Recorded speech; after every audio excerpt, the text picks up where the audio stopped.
All right, I don't want to kill any energies. I know. Is that the chat over there? Yep. About to monitor that? Yes. Hold on. Solid. Should have brought a helper. Now you'll be fine. If you have a question, you can go ahead and unmute yourself and ask it for Wes, so then that way it helps him and he doesn't have to monitor the chat. That's exactly right. Thank you. You're welcome. I can monitor that on that. All right, guys, I'm all jacked up on caffeine and ready to go. How are you? Good. Ready to do this? Okay. So a couple things before we get going. I have 2 ground rules. Number 1, and this is a rule on my team too. Everything stops for a real estate contract. Everything. Okay. So we're in one of the worst sellers markets of all time. So if you're representing a buyer, 10 minutes makes a difference. If you're representing a seller, you have 33 offers on the home, right? Like most FSBOs do right now. As crazy as it is, everything stops for the contract. So you have full permission to step out, do whatever you need, as long as it's for a contract. Is that fair? Yes. All right, guys, we're awake. So yesterday I taught this in Overland Park. I did the best job I'd ever done, ever. And so you guys are definitely getting a second-rate version of it here today. Okay. So this is lead generation 3612-3. This is working with METS. If you guys know anything about my business, which I'm assuming you don't, so we're going to work from there. But METS constitute over 78% of every closed transaction our team has. Okay. Have you guys ever sold a house without meeting someone? Interesting there, huh? You have? You've never had two-way communication with them ever, and you've sold their house? Not physically. It's via Zoom. That's my point. So when we look at it, METS literally is going to be the foundation of your business, no matter what. Okay. That's why it's the first pillar in the little, I don't know what you want to call it, Capitol building on like page 6 or something. We're not quite there yet. I'll get there. But so everything's going to start and stop with METS, including the contracts that might come through during this class. So you have full permission to walk out. We've got water over here. I think there's like 3 more Monster energy drinks in my office if you guys need one. And I've got one on ice if you'd like to share. So, all right. A couple things about this class. It was originally written in 2003. Has the internet come a long way since 2003? Oh yeah. So you're going to see things in here that are entirely outdated, and that's okay, because this class is entirely about getting back to the basics. Of course, we're going to touch on referral-based sources like HomeLight, OpCity, Zillow.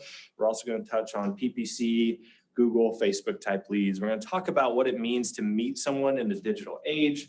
We're going to have all the kinds of fun that we should have in 2022 and that we didn't have in 2003.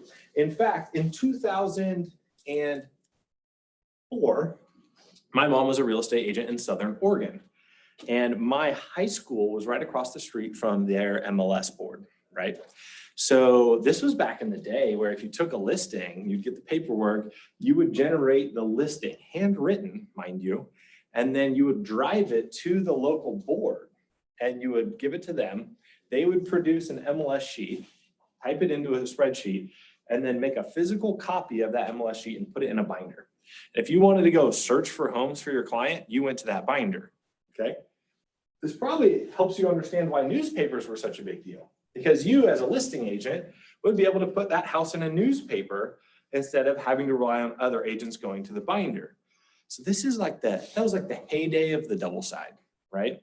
Like if you worked for a good brokerage, all of us would basically pool our listings in a binder here, and it would just be constant double sides. That was so cool. Oh my gosh. Those were the heydays, but we lived 45 minutes from my high school. So when mom took a listing, yours truly got to go to the MLS board and import it or input it into the binder, okay?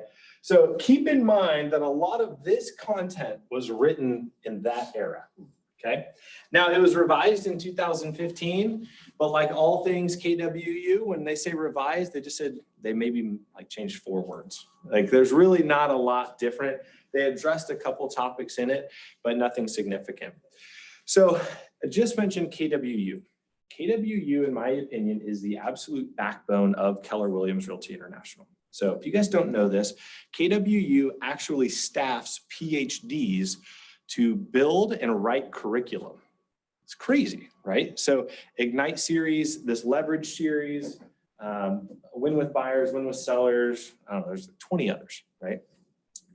This curriculum is actually drafted by staffed professors inside of Keller Williams. And mind you, they are paid just as well as most university professors. I had the pleasure 2 weeks ago to spend 2 days with them in Austin, Texas. And as we were hanging out and learning about them, we actually got to see their process for R&Ding and developing curriculum, and it was incredible. So what we're about to go through here seems very prescriptive and rote, but that's because it's written by people who are very prescriptive and rote. And then what they do is, rather than them going around and teaching the curriculum and holding that on their shoulders like a typical professor does, they try to enable boots on the ground to earn the qualifications for teaching. And we call that KWU faculty. So there's 3 stages in faculty. There's the Market Center approved trainer. And there's a list of things on KWU inside of KW Connect that kind of show you what to do to qualify. The Market Center approved trainer. There is a KWU approved trainer. And then there's KWU faculty and then KWU master faculty. So I am on this journey to become faculty. And so I am in the process right now of earning my KWU certification. I am a Market Center approved trainer and almost a KWU approved trainer. So what I need to get to KWU approved trainer is feedback from you guys. So the way this works is I have to teach this course and a few other courses across 6 different market centers in our region. And I need a total of 75 evaluations. Now, if they're 5-star evaluations, that's really helpful.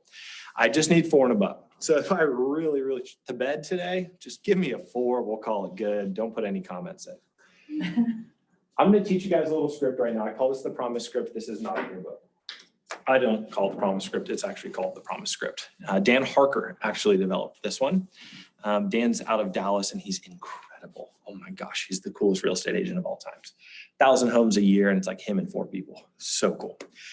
In Dallas too. So do the math, it's a lot of money. So Dan developed this script. We now have redeveloped it inside of Bold. And it just basically goes like this. Today, I'm gonna promise 3 things to you. If I fulfill my promise, will you promise then to give me a 5-star review? Yeah? The first thing is I'm gonna make sure that we cover all of the most important content in this course. So for a listing appointment, what we're gonna say is, I'm gonna make sure that we cover every single aspect of this contract so you are fully educated in this process. Some people care about that, some people don't, right? It's what we do. For me, inside this course, number 2, I'm gonna make sure that we're taking these concepts and we're breaking them down and making them applicable for today, right? So we're not gonna dumb anything down, although at times it might seem like it, but it's already pretty dumbed down, if we're being honest. What we're gonna do then is take the concept and bring it over into the real world application. So number 1, we're gonna hit the big stuff. Number 2, we're gonna make it applicable. And then number 3, my promise for you is I'm gonna give you guys time to ask and answer as many questions as you want, okay? So we're gonna hit our activities, we're gonna hit our content, we're gonna make it applicable, and then I'm gonna give you guys the opportunity to ask questions in Mastermind. For those of you that don't know, my name is Wes Litton.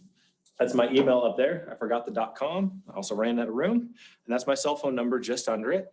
I am happy to answer questions, help you however I can. I'm with Veris Network. So January 1, we merged teams with the whole Homes Group. We were on track to do about 300, 325 units, and Dan was on track to do right under 500. Our visions and our missions aligned and our teams aligned perfectly too. So we went ahead and merged them, and let me tell you, it has been an absolute barrel of monkeys. It has been super tough, but also super fun. So this year, our combined goal is 850 transactions in just Springfield. So that's our Springfield goal. It's a lot of transactions. All this means is I've made more mistakes or been frontline to more mistakes than maybe anyone else in this company in the shortest amount of time, okay? So if it's a lead generation question, if it's just a business question in general, hiring, whatever, I've probably messed it up or seen it messed up firsthand. Is that fair? Okay, so as we go through, use me as a resource to apply things to your business. Or if you're facing an issue with a specific type of customer, how to communicate more effectively, or hiring, or whatever it is, please ask. Sound good? Okay, so if we're able to accomplish those 3 things, and you guys are willing to use me as a resource and each other to mastermind today, will you commit to me to giving me a review on the KW eval site afterwards? Cool, love it. Okay, so we're gonna get going here. I am on page 3, ground rules. I'll have a clicker today. Yesterday I didn't have a clicker, so I had to wander back to my computer every time. And you'll notice I am a full wanderer. So, all right, ground rules. And it's not working. Clicker? Are we there?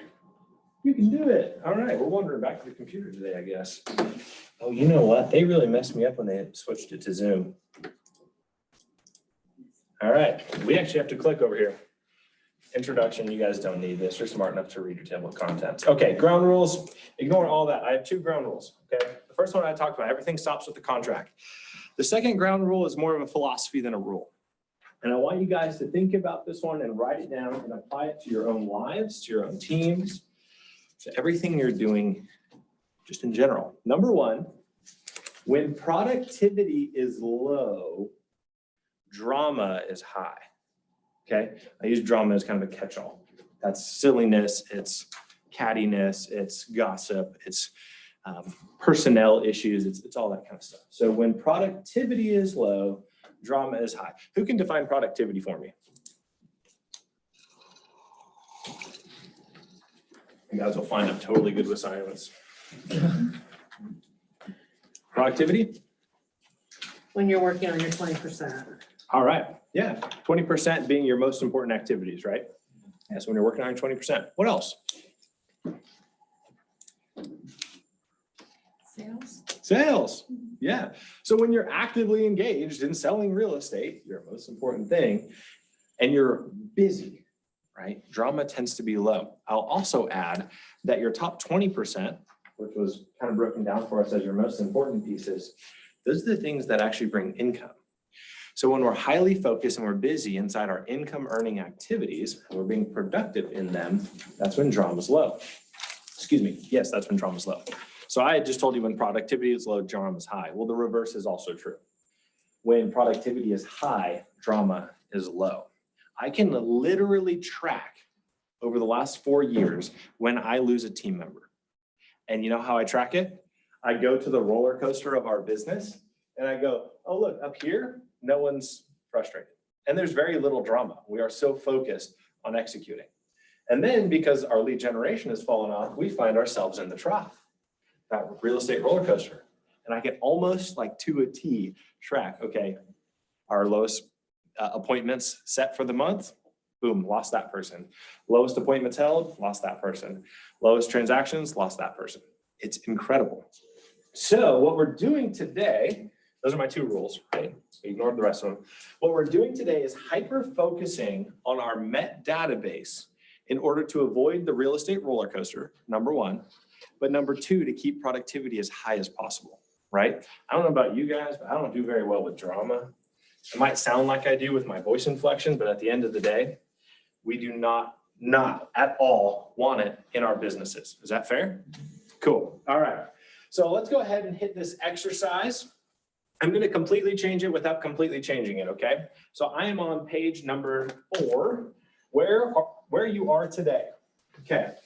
So right here, directions. I'm going to read them to you. This says 10 minutes. We're going to take 2 minutes. Can we do that? All right. We're moving quick. I got 72 pages. All right. Number 1, list the lead gen activities you completed in the last 24 hours. Number 2, what were your ahas? Number 3, what were your challenges? And then 4, we're going to discuss what we will do differently in the next 24 hours. Ready, set, go.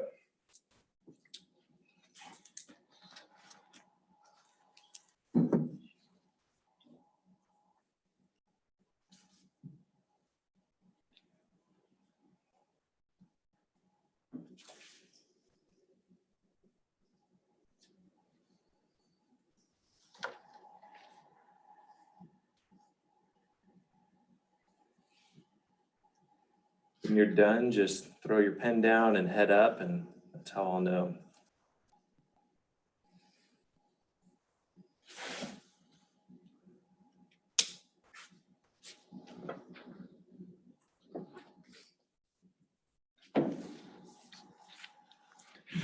You're like, none. That's not true. Just a mess. Promise. I believe you. You're good at this. You're good at this whole real estate thing.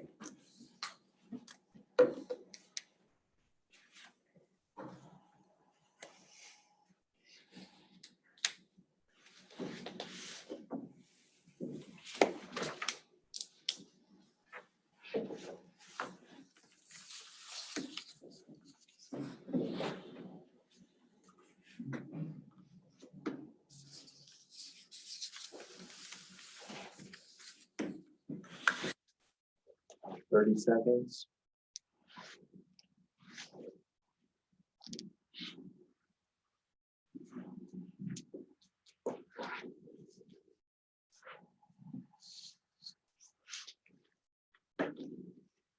All right, let's get in it. One thing I forgot to mention earlier when we were going over ground rules is, although this is being recorded, this is also confidential, right? So when we do incur these roadblocks or these struggles in our business, the idea today is to overcome them, not to talk about them to other people. Is that fair? Cool, beautiful. All right, let's jump into number one. All right, what lead gen activities have you guys completed in the last 24 hours? The popcorn, shout it out. I did, I wrote all my past clients a letter talking about what my goal is, or a note, what my goal is, and that I'm closing my coffee shop, and that's what I'm doing. So I have 5 listings that I'm trying to get by the end of the month. Awesome. That is awesome. By the way, talking about your goals is probably the number one most underrated activities. What else did you guys do? I did circle prospecting on Mojo. Nice. I love it. We just listed or landed a $2.7 million listing appointment today off a random circle prospect call from one of our ISOs. Literally this morning, he ran into my room. He's like, I know Friday is Good Friday, but would you take a listing appointment? And I'm like, no. Yeah, of course I will. It's 2.7. Are you kidding me? So yeah, circle prospecting. Love it. What else? I marketed off-market listings to my database. Awesome. Nicole sent off-market listings to her database. That's fantastic. What a great strategy. What did you? I had lunch at one of my farm locations, did business-to-business networking, and made some SOI calls. I love it. I love it so much. It's so fun when you actually like get kind of creative around it. You're talking about your life. You're talking about your goals.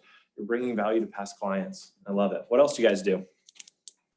I did some door knocking. Yeah. Where at? Wild Horse. Wild Horse. Ooh, Andy Trussell spot. By the way, Andy Trussell, one of my favorite agents of all time, is over at Murney. We'll forgive him for that.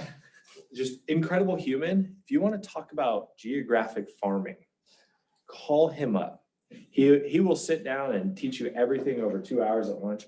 But that guy is a monster.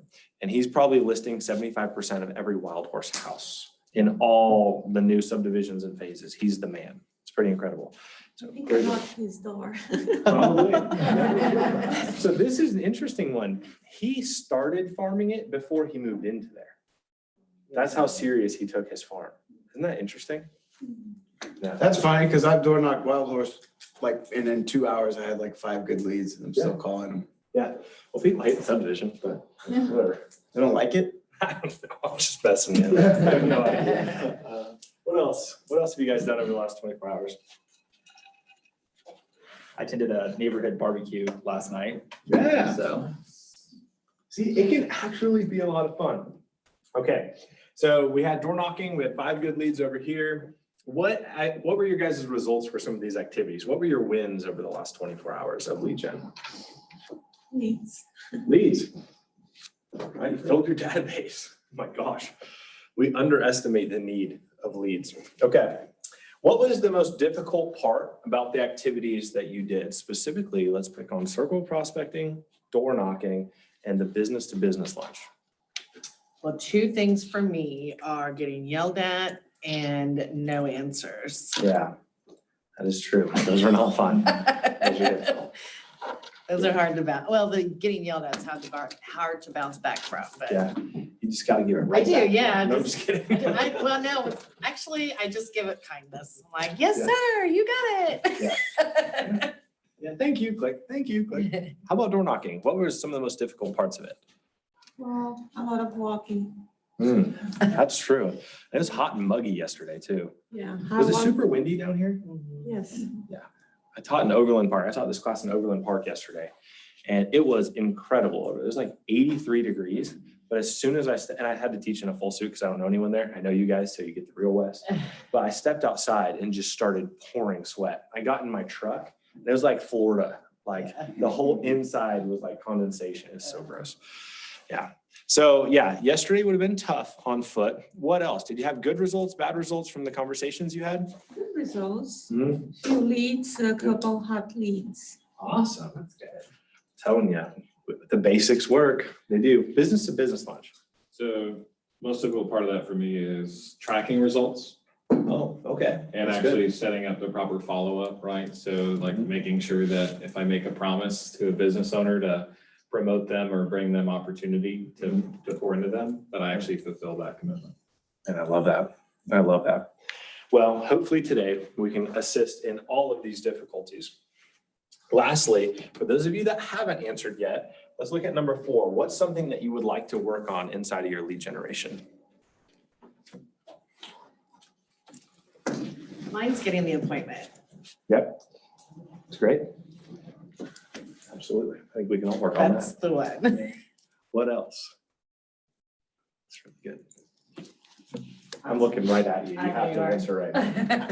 Mine is actually like completing my 3 hours, like actually Yeah. doing it. Oh, we're More gonna talk effectively. about that. It's the big Yes, line. so that would be my biggest Don't you one. worry. Don't you? The biggest lie in real estate is I lead generate for 3 hours. Yeah, I Like, will. I'm very. I'm calling it all out right now. And I know. Do as I say, not as I do. I talked to Jay Papazan probably 2 months ago. He was talking about the book, The One Thing. He was like, if all you do is lead generate, then you're gonna get great results. So I'm like, great. Jay, when was the last time you sat down with a dialer and cold leads? Like ever? And he was like, yeah, I never have. I'm like, thank you. Okay, we understand each other now. Yeah. What else? Go ahead. Nicole had a comment on the chat. So she had said, Getting their information to send them neighborhood stats. Ooh, I'll give you guys a tip for that one too in a little bit. And I swear, if any of you ruin it or you make it turn to like a paid resource, I'm gonna lose my mind. But just real quick on that, write down fast people search. That's the best thing ever. All you need is a name and a city and state, fast people search, and you can usually get a phone number out of it, sometimes phone number, email. You can get a list of relatives, which is super creepy, by the way. I use that all the time. Get their relatives. I just start putting their relatives in the database, and then the script is super easy. Hey, I talked to your mom, Joni. She mentioned that you own a house and blah, blah, blah. We can move on from there. It's incredible how many listings come from that. You laugh, but we're doing it. Okay, I'm gonna wrap that up. We're gonna move on because we're looking at this little house, pyramid, Capitol building, whatever you want to call it. I continually argue that this course is the most important out of all of it. Now, the whole thing is like, oh, it's not a foundation, it's a wall. I'm like, yeah, okay. It is the number 1 left side structural wall, right? So it's holding up the roof. And if you don't hit the pinnacle here, we don't hit our goals. So what we're talking about today is METS. So I'm getting ahead of myself a little bit, but inside of the MREA, and I don't know what page, there's a little triangle. Go figure, it's the MREA. This triangle has a mirrored image that's upside down. So there's a right side up triangle, then an upside down triangle. Y'all tracking with me? We'll draw it here. So we've got the right side up triangle, and then we have an upside down triangle. Okay, they're both split in half. Okay, can anyone tell me what the base of this triangle is? Let's test our MREA knowledge here. Is it 20%. No, what were you gonna say? Systems and models? Models, that's right. Yeah. So that's over here too, right? It's mirrored. Now, what's the top of the triangle? Creativity. Creativity. Okay, so what we're talking about today, at least what you're, creativity. Just gonna put C on that one. What we're talking about today is the model, okay? So everything you're gonna read in your manual is the model. What we're trying to actually bring this to is real world how to get results, okay? So all you did was the model, you've built an awesome foundation for yourself. Is that fair? And if all you did was the model, you would have a business and it would grow and it would be stable, right? If all we had was creativity, we wouldn't have a foundation, right? You probably wouldn't have any closings whatsoever. So looking at it, when in the book, it talks about what happens when this triangle's flipped. When we don't start with models, right? And we start with creativity instead, things get a little shaky. Our foundation is literally an upside down triangle. Like how easy is that to push over? How easy is it to lose that business? So I've picked on Andy Trussell. Don't tell him I'm doing this. He's a great guy. But I picked on him. If all he did was just new creative ways to meet people at Wild Horse, you probably wouldn't have much of a business, right? But if you break down what he does on a consistent, scheduled, regular basis inside of Wild Horse, you'd be like, oh my gosh, this is the best playbook for farming a neighborhood I've ever seen, right? So model is another name for playbook, okay? I like sports a lot more than I like whatever models. Probably not true. You guys get what I'm saying. But I like the idea of a playbook, okay? When we run the play, we get results. Now, how many of you guys watch the Kansas City Chiefs? Yeah. How many of you guys like the Kansas City Chiefs? Love. So you guys are nodding your heads, but you're not putting your hand up. So I'm going to say you kind of hate Patrick Mahomes, kind of like me just a little bit. Like, star, you're great, but I really wish you'd be a little bit more Tom Brady and run the play, right? So Patrick Mahomes is the king of creativity, right? He'll have like 2 wide open receivers and he's going to roll out of that pocket anyway, because why not? Then he's going to jump, throw between his legs through traffic and we're going to get a first down. Okay, fantastic. If that was our entire playbook, was all right, just hike the ball and figure it out, we get nowhere, right? So when we stick to our playbook, we play a lot more like Tom Brady. Don't get me wrong, Tom Brady has to throw in quite a bit of creativity, but he doesn't start there, right? A lot of times I think Patrick tends to start there. And that's also why we go through these monster scoring runs and then we're not going to score for 2 quarters, right? So what we're trying to do here is create this base, this playbook that enables you consistent returns over time. So if this is the roller coaster of the real estate market, what we're trying to do is level this bad boy out. Does that make sense? Cool. Moving on. I know I'm going slow, but we're going to get to the good stuff here really soon. Can I get a volunteer to read on page 6? You don't have to read the whole thing. I just need someone to say, I'll do it. I'll do it. All right. The little box starting with the capital Y, if you could do that. Your METS database is a future wealth machine for you. Our problem is we ignore it. We think because we are so charming and good looking and we are real estate agents, people will remember us forever, even if we don't talk to them. But the human mind will forget you every 16 days. It is not up to them to remember you are a real estate agent. It is up to you to remind them that you are an agent. Yeah, I'm going to read you the next paragraph here as well. Thank you. You're welcome. National Association of Realtors statistics tells us that buyers and sellers do not speak to many agents before selecting one to work with. In fact, 66% interview one agent before selecting one. At this critical moment of decision, it is crucial that you have already established top of mind status. How effectively will you do this? Consistency and systematic approach are the keys to effectively reminding your database that you are a real estate agent before they hit that day 16 and you start to fade from memory. Your 8x8, 33 touch marketing plans are tools you will need to get into people's heads and stay there. By the way, has anyone listened to the MREA on audio? Like that little, like the 33 touch. Have you like that guy's voice? I hate it. I can't stand it. So I tend to emulate it because it's funny to me. And I realize like no one here understands this. Okay, what are your ahas from those 2 paragraphs? What stood out to you there? We'll forget you every 16 days. 16 flipping days. Your monthly newsletter is doing nobody anyone good. Like you're not staying top of mind with your monthly newsletter. Am I right? Okay, 16 days. What else? 66% interview one agent. Think about that. That's insane. So the battle isn't happening at the table. The battle is happening in getting to the table. You see what I'm saying? On average, if I know 2 out of 3 times I'm going to win the listing just by being there, like my skills inside that listing appointment, they don't have to be as sharp as my lead generation or my networking skills. See what I'm saying? So my entire job as a real estate agent is to get to the table. What happens from there, a lot of us can do the exact same thing. I'm going to go ahead and say it. I've been in 2 transactions with Andy, and each time he is an absolute better real estate agent than me. Gets his client better deals on the listings I can't sell or fell through, negotiates extremely well, sets expectations extremely well on inspections, and then they close, right? I'm over here like, Sam, my assistant, I'm like, Sam, please can you do like 50% of this stuff for me? Because I'm over here in La La Land because I'm just, I don't know, playing around on Facebook. I don't know, whatever it is. The choice of real estate agent isn't made by your skill. Think about that. 66% of the time, they're picking you because you're there. They're not picking you because you have a larger database you can market to, or you got more years in real estate experience, or you sell more homes than the next guy. My first ever listing appointment as a real estate agent, I went against Patrick Murney. Yeah, one-on-one with Patrick Murney. Mind you, I got destroyed on that appointment. But you know what lost me the appointment?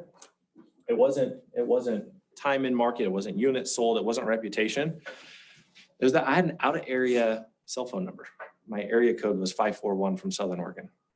So they weren't sure if they'd be able to get a hold of me like they could Patrick. I'm like, I live like 2 miles from your house. I don't even know where Patrick lives. Is he even a real person? We don't know. By the way, Google him. Like Google him, image search him. You won't find a picture of him anywhere. It's fascinating. I've never seen it. And he has his own door on the back of Murray. It's pretty awesome. Someday I'll have my own door somewhere. All right, so when we read this, the two biggest things that stand out to me are exactly what you guys said. We forget people every 16 days. And then 66% of people convert just with whoever we're talking to at the time, right? The first agent that they talk to. I want to tell you guys a little story. This is a humbling experience that happened yesterday. So I'm driving to Kansas City to teach this class. And I'm of course on Facebook as I'm driving because it's flat, straight, and I have cruise control and lane assist, so not as dangerous, guys. I noticed a listing that's in my pipeline to be listed next month has hit the market with another agent. That really makes you feel good. By the way, when you lose about $300,000 in business because you probably forgot to send a text or an email, right? Now, this client, I'm not gonna tell you his name because you'll look him up and you'll be like, you lost a listing to that guy? And I'm gonna be like, yeah, I'm sorry. This client has referred me 2 other people in the past year and then list his house with someone else. Had already been to a listing consultation here. We didn't sign him because the timing wasn't appropriate. So I just said, hey, we'll follow up. I had no fear that this guy would list with someone else. Guess what? He listed with someone else. Someone else got to the table, presented the paperwork, and signed. Ironic, he calls me yesterday after I've taught the class. Well, he called me during the class, left a voicemail. And the voicemail said, hey, Wes, I'm sure you've seen the house hit the market. No sweat. This guy was just really motivated to get it done. So we just went ahead with him. Don't worry, you'll still get my referrals. So all of that to be said, the last time I had talked to him was 19 days ago. Think about that. Every 16 days, your pipeline, your MET database is vulnerable. That's crazy. So how many of y'all like Amazon? I'm gonna use Amazon. How many of y'all love their emails? Yeah, emails, notifications, recommended products. They're probably hitting us 300 to 500 times a year. I would say some version of a touch or a direct advertisement to us, not to mention like recurring product placement on Facebook or whatever it is, right? So when you think about what Amazon does to just earn your $20 book purchase or your new vacuum cleaner or whatever the heck it is, what should we be doing to earn these people's $300, $400 million businesses, right? 16 days, Amazon's like 16 emails a day. Yet no one says, oh my God, I hate Amazon so much. Why is that? Right? As real estate agents, and this market particularly, we have such a high value to the consumer that like, I don't know about you guys, but like we're listing FSBOs like crazy right now because they get inundated with offers and they don't know which one to choose. They don't understand the process. People are hammering them. And so they start calling us back going, okay, I don't need you to list my house. I have 5 offers. Can you just help me? And we're like, gladly, that'll be 3%, right? So when you think about what we actually offer the consumer in this market, both the seller and the buyer, that value is so much higher than simply having an inventory of a product that you might want at the moment, right? So when we look at our marketing techniques, we have to do 2 things really well. We have to market, which is one to many, and we have to prospect, right? One to one. So we have to really focus on these pieces. And what we're going to talk about today is how to do that with people that we have actually met. You guys are seeing the presenter view. Oh my gosh. I'm sorry. I don't know what these girls did, but we're going to fix it. Is that fair? How's this? Haha, got it. This might be why the clicker wasn't working. Clicker's still not working. All right, Turn it off. there we go. Turn it back on again. Yeah, I did. All right, so let's talk about page 7. Who are METS? Don't read it, that's cheating. Who would you guys, for yourselves and for your business, not what the book says, how would you define a MET? So we've done business with in the past. Okay, yeah, that would qualify as one. Yep. Sphere. How else? Sphere? What is sphere? The people you know, people in your life. Good definition. Yep. Who else? MET. It's a really kind of vague word. How do you guys define it in your business? Or want to define it in your business? People at least to talk to once. Okay, so you had a conversation with them. Cool. Does that conversation have to be in person, text message? What is it? How do you guys define it? Conversation. Anything? Two-way. Right? Two-way conversation. Cool. So like if you got a lead in your database and you had like a two-way conversation with them, text, DM, phone call, in person, you would then mark them as contacted in your database, right? They wouldn't be like a new lead. Is that fair? So a MET, in my opinion, is anyone who we've had a here we go. I did this yesterday. Substantive, I don't even know what the word is. A good conversation with that had substance, okay? So that's how I define it, because we're in this new world where we get a Facebook lead in, and then there's a DM that's sent by a bot, and then that drops into a new funnel over here, and then someone messages it. I don't even know how this all goes anymore. And then all of a sudden we've had this whole conversation with this person. It's been all robots that's done it. And it finally lands in the lap of an ISA or an agent. ISA is just an agent who makes phone calls. So it lands in the lap of an agent. And that agent then says, oh, look at that. We've already had a conversation with this person. So we would classify them as a MET. They've given us some two-way communication that has some substance. They've somehow raised their hand that they're a real person. Now, I don't really care as to whether they're like a hot lead or a cold lead. I just want to know if they're MET, if they're a real human being. Is that fair? Because we got to get away from this idea that there's leads, there's like good leads and bad leads, right? Because leads are people. So we don't like qualify them in our database as like good people and bad people. Like it's really stupid. So why would we market to them that way?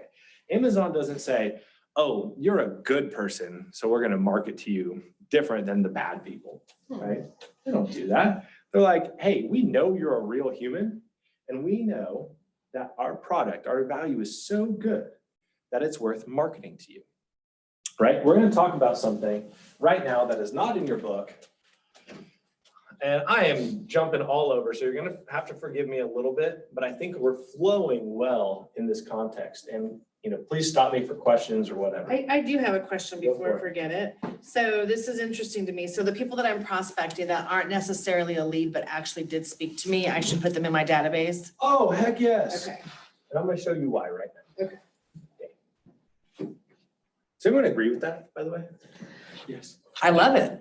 Like if you have the potential to buy or sell or invest in real estate, like I'm your boy, you know? Okay. So I want to have that relationship with you before the next person. Here's why. Let's say this is the life cycle of a lead or of a person. At times, they're going to be ready to transact. Whoop. That's our peaks, okay? We're like, that's when we're going to hit a transaction, okay? Then at other times, they're not. So they're going to be down here. And this is when we say they're a bad lead. Like, oh, you're a bad person because you don't want to buy a house. It's such a mess, okay? Here's what's unique. If I get a lead and that lead is right here, I tend to have a conversation with them and forget about them. Don't you guys? Because we're trying to focus on right now business. So we have to figure out this way, some way to, oh, Nicole says, anyone I've met, SOI appointments, buyer sale appointments, community people, awesome. Someone you've made contact with, David, yes. This is really hard to do, by the way, the chat thing. Okay, so lead comes in, they're right here. We have the conversation and we're like, I'm not gonna really follow you. So we have to create a system or a process to track through the life of this lead. Woo! Transaction, okay? So is there really such thing as a bad lead? Like, I mean, we got poop toilet through our CRM this morning. Yeah, poop toilet. Phone number was 666-666-6666. Email was don'tyoudare@me.com. It's like, okay, that's a bad lead. Like, that's not even like a person. right? I guess it was a person who put it in, I guess, but you know what I'm saying? There's no way to contact that person. But any MET that you have qualifies as a good lead. It just depends on where they're at in the continuum, right? So your job is to identify that. So when our agents have conversation with people, the questions that are being asked aren't, do you want to buy, sell, or invest in real estate? It's how long have you been in your home, right? So we're identifying these timelines. If you could move somewhere, where would you move? What do you love about your home? What do you hate about your home? Oh, you have kids, great. What are their ages? What school district are they in? You know, so we're having these conversations. We're information gatherers in our MET conversations. And the reason is we then get to judge their timeline. Okay, does anybody know the average length of time between transactions? 7 years. 7 years. 8, has it gone up? I don't know. 2 to 7. 4 years. 4 years? Yeah, it's closer. It's 4.5 right now. In like Springfield area, right? Think about this. How many of you guys have done follow-up with a lead for 4.5 years? Yeah, and they transact. Yeah, so that's a repeat client. So on average, we know when I sell a house, I have 4.5 years, so I'm getting another one. Now, the reality is, if you're really good at your job, you're going to keep them on listing alerts and marketing to them. We'll talk about that stuff. And you can accelerate their timeline. Not for any other reason than a lot of times you just make the phone call and you're like, hey, Andy, did you know you have an extra $100,000 of equity in your house just because you owned it for the last 3 years? And Andy goes, oh my gosh, I could pay off all my consumer debt and get a bigger house. And we're like, yep, absolutely, let's sign, right? So you can accelerate their timeline through your work. Here's a fun fact. From home purchase to purchase of a rental property, which I'm going to put right here, they typically transact on a rental property 6 months after a home purchase. You guys know that? Who's they? Your home buyer. So if your home buyer is interested in real estate investing, typically within the next 6 months, they're going to buy some version of a rental property. So when we're closing, at the closing table, a lot of times we're giving them a copy of the Millionaire Real Estate Agent. We're asking questions like, well, now that you got your home settled, and you've liked it and you've made a bunch of money on your home sale, have you thought about doing this on the side of real estate? We have more real estate investors right now than I've ever seen. Like when I started in real estate, people didn't want to buy rental property. Now through bigger pockets and all this fluff around real estate investing, everyone thinks it's the best thing in the world. Well, 19.4% appreciation over the last year would do that for you, right? The worst real estate investors in this town made a ton of money last year. Okay, I can't guarantee it going forward, but they did. So it's hot right now. So this is a great opportunity to, when you have closings, be having conversations, particularly around people who have some sort of disposable income. So one trick you guys can do when you're talking to your lender about your buyer, we're going to ask the question, what is their DTI? That's their debt to income ratio. If that DTI is low, you know they have high disposable income. Disposable income just means money they can play with. It's they've covered their debts. They don't carry a lot of credit cards or whatever. They have additional monies to afford things. I target low DTI customers as potential real estate investors. That's just one phone call in that initial pre-approval process. So I know right away if buyer is going to be a 1 or a 2 transaction. Does that make sense? This is the power of METS. It's incredible. You can typically process 3 transactions out of a single MET lead. Their own sale, their own purchase, and either repeat referral or investment. Like, that's incredible. So when we're talking about METS, it's not just, oh, I got this good internet lead and it was fine. Or it's not just, I called a FSBO and we're going to list their house and we don't develop this long relationship. So today is about developing the relationship with lead sources. Okay, I'm going slow, but I'm working on the big stuff. Do you guys have any questions so far? Are we getting good content that's not in the book? Okay, I haven't covered a lot of content, so we're going to speed up really fast at the end just so we can wrap it up so I can finish my promise. Fair. Okay, guys, I want to ask you guys this one. Who isn't a MET really? This is really how we define METs, I'd say, is we can easily figure out who's not one. Like someone you haven't talked to is not a MET. Like, duh, right? METs are people you've known all your life. They're those you've met today. They're people, and this is important right here. that you have contact information for and that they're in your database. Okay. Everything we're talking about today lives inside the context of a database. And I'll be the first to admit I suck at putting people in my database. I'm really good about putting them in my phone, right? Texting, emailing, connecting on Facebook. Really bad about just taking that contact information and slipping it into the database. Probably why I lost that listing yesterday. That person was not in my database, even though I knew they were in my pipeline, AKA sticky note on my computer, right? I wasn't on a follow-up plan with them. And as simple as it is, a text probably kept that listing, in my business. But because I didn't send a 4-word text, I lost a listing. It's $9,000 lost because of a text message I didn't send. That sucks, right? So when we're defining METS, everything we're doing is in the context of database. And this is old school, but it's so good. This is page 11. Nope, no, it's not. It's page 8. It says on there, don't listen to me. Page 8, you've got this fancy little chart. We're gonna read this together. I want you to think about this in the context of your database, okay? So back in the day, does anyone in here remember eEdge? eEdge, old school Keller Williams database. Yeah, that was like the worst database of all time. It was. Yeah, so bad. But these were literally like the built-in groups or tags inside of eEdge. And so we're going to go through them because I think they're still helpful when you think through the context of METS, okay? So if I could get someone to we're going to popcorn through. So just if you're willing to read, go for it. And we're just going to read the italics. So read the group name and then the italics under the definition. I'll start. Network group might do business with you. Allied Resources will or has done business with you. Advocates will actively bring other people to you to do business. Core advocates will send you a steady stream of clients. I like it. What other tags do you guys use? I mean, you can probably use whatever you want because now we can customize them all. But what else do you guys use that you have success with in your database?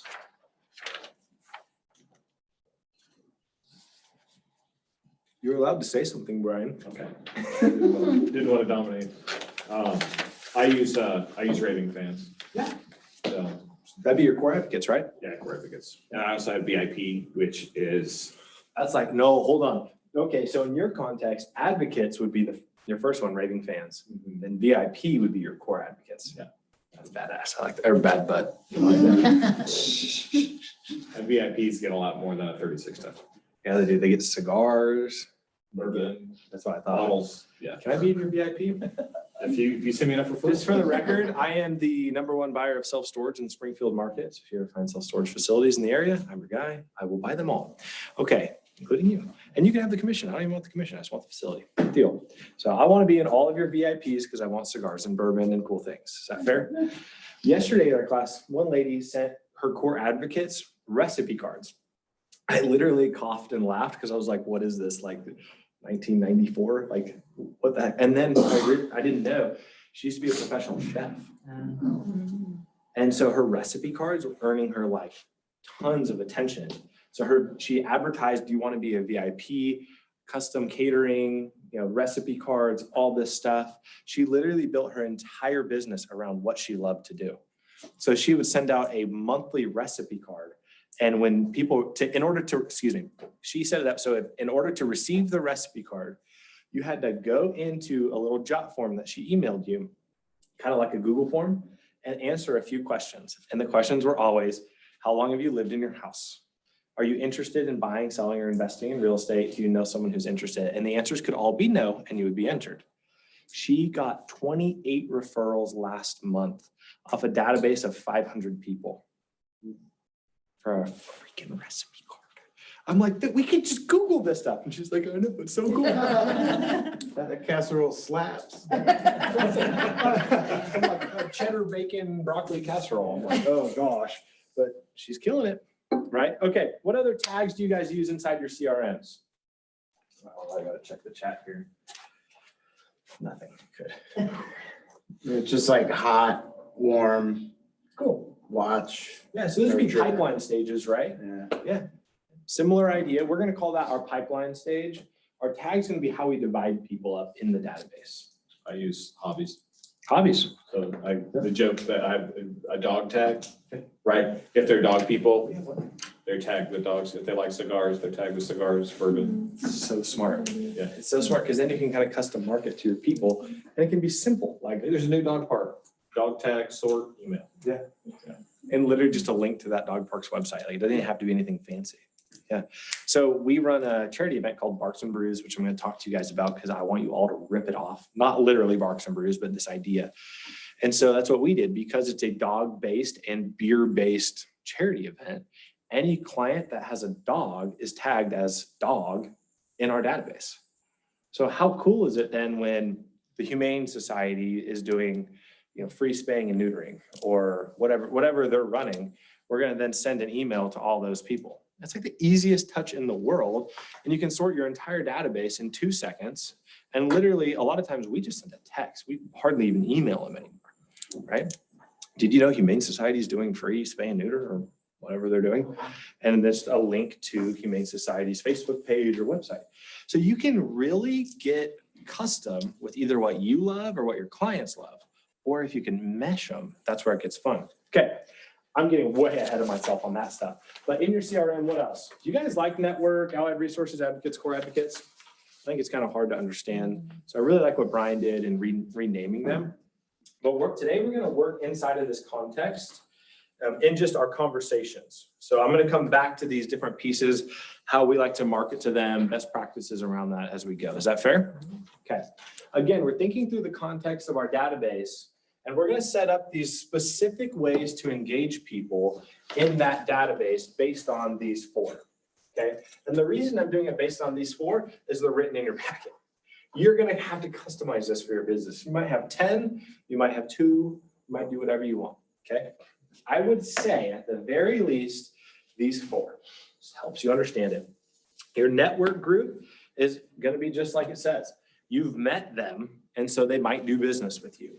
Your allied resources are likely going to be people that are like at title companies, mortgage lenders, gosh, the guy that drops off the dumpster at your flip house, whatever it is, any service provider around your business can be your allied resources. I'm going to talk to you guys about how we leverage our allied resources to pay for all of our events and most of our lead generation spending. So you're welcome. That's awesome. Okay. The next one there is advocates. Those advocates are going to be like what Brian said, your raving fans.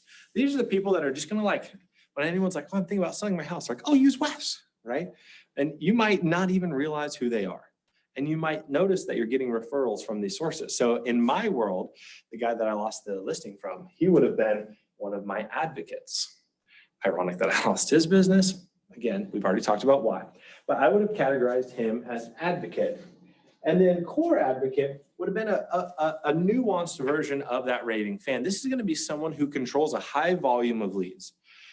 Builder, wholesaler, house flipper, executive at a corporation. We used to have a relationship with a nursing home. I mean, you can do all kinds of unique things inside of that one. So we're going to explore core advocates because I have a huge passion around that. If you look at Mr. Chris Locke's business for a long time, he had a great relationship with Bass Pro just before Johnny's daughter-in-law got licensed. So lost that one. But he used to do all of their executives. And so he was raking in like $11 million in transactions just on Bass Pro, right? So that's going to be like our core advocate group. All right. Any questions on these 4? Beautiful. Let's look at this exercise. This is page 9, grow your METS. I'm going to briefly read through the bullet points. That way we touch on how to grow them. And then I'm going to ask you guys, we're not doing this exercise. I'm sorry. We're going to do our own custom version of this. All right, I'm going to run through it. Get involved, jobs, community organizations, volunteer. Second bullet point, attend networking events, Rotary, Lions Club. Call all of the newspapers within 50 miles of your home area and volunteer to supply information. That might still work. I don't really know. Be approachable. Having a logo on a car or shirt will draw people to you. I will admit that is one that I do not do well, and that is one that Mr. Mark Stewart does very well. So I've just always had a mental block there. And for whatever reason, I just have never worn a name tag. Mark wears a name tag, Mark gets business from it. Okay, so that's maybe his thing. Be approachable, okay? feed everyone you meet through your FSBOs, expired listings, open houses, floor time, geographic farming, et cetera, into your database and get out there. What other lead sources to get METS do you guys either use or can think of?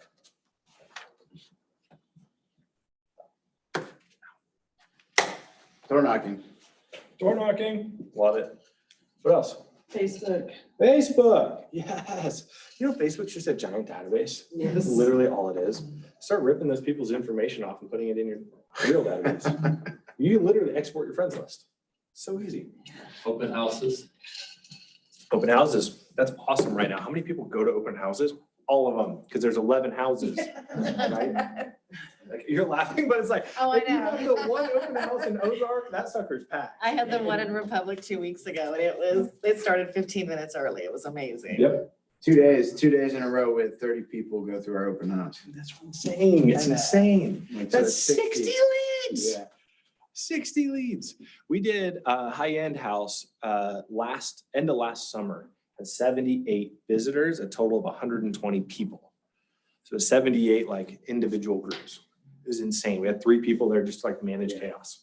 One person can't handle that. No, not at all. But you know how many leads came out of that? All of a sudden they started viewing us as like the realtor of choice for their area. I'm like, why? Because we listed the one house on your entire block that's for sale. Like, you know what I mean? Like this used to be an area where there'd be 6 or 7 listings a month. And now it's like 1 in the last 6 months. And all of a sudden we're like a big deal in the neighborhood. So we start calling it and farming it, you know? All right, what else? What other lead sources? Let's get a little bit more creative here. Literally anything that you enjoy doing. Okay, yes. Anything you enjoy doing, like baseball games? Yeah. What else? I like cigars and bourbon, so I own and manage a club. So I'm talking about started his own club around PlayStation Network is a good one for me too. PlayStation Network. Yeah. I'm telling you Board guys, games. it can be anything. Board games. We have a girl that crushes Dungeons and Dragons on our team, and she sells like 4 houses a year out of that group. Think about that. She like hangs out, plays, probably drinks too much, and crushes 4 listings a year. Nerds buy houses too. Oh, yeah, a lot of times they have better jobs than we do. We're kidding. Their basements are dope. You got some from the chat that popped up? Oh, thank you. Just gonna take your. Dental hygienist. Yeah. Easter Star Masonic Lodge, community clubs and events. That's what I'm talking about. Thank you so much for this. Yeah, you are awesome. What else? I got a lot of my leads. I mean, it's part of volunteering, but from Springfield Little Theater, Yeah, just doing something that you love to do. exactly right. So good. You're part of like a billiards club. It's like a really social thing. Oh, it's insanely social. All you do is drink and Yeah. Loosen the screws a little bit. yeah, Uh-huh. that's right. What else? You're looking at me like this. Oh my God. Like, you have something to say. I play volleyball in an old ladies league. That's what That's old what we ladies call league? it, because That's we're awesome. all retired. At Volleyball Beach? I played there or at Dan Kenny. I love it. I played sand volleyball for 11 years and just the contacts out of that have just been awesome. Yeah, love it. What else? Real estate school. Real estate schools, volunteer to teach at a real estate school. So good. What about like, and this is one that I personally love. I love networking with real estate agents that aren't from here. Like national events, regional events, teaching in other market centers, literally just calling people being like, hey, I want all your Springfield referrals, right? Like our team will close 45 transactions or so this year just off inbound other agent referrals. So just meeting people and their agents, like we're all the same. We all do the same thing and have similar struggles in our businesses. So connecting with them and then being able to share referrals is awesome, right? I'll even run Facebook ads. By the way, this is how weird my mind gets. I'll run Facebook ads in other towns that say, I sell real estate in Springfield, Missouri, and I want to connect with you and share clients with you. Simple as that. To the So like general other public? metros, yeah. Just the- Like Kansas City, 50 miles around Kansas or 40 miles around Kansas City, and I'll just run a Facebook ad for $50 and the phone will just ring. It's silly.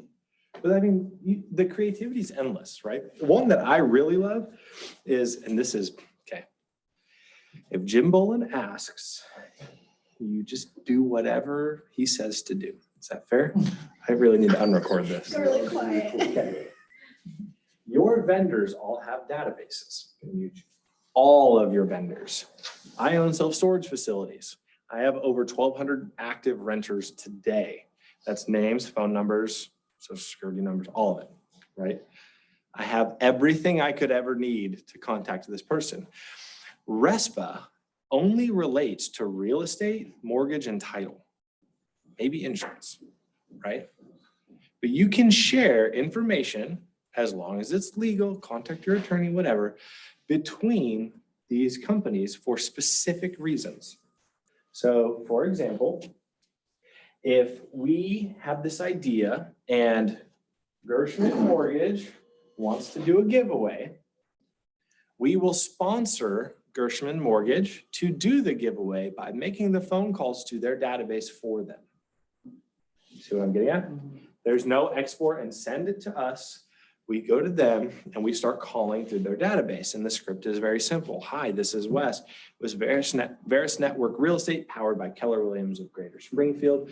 I'm calling on behalf of Gershman Mortgage to offer you an entry into their Super Bowl Sunday giveaway. I don't know, whatever it is. You could earn a pack of beer. I don't know, okay?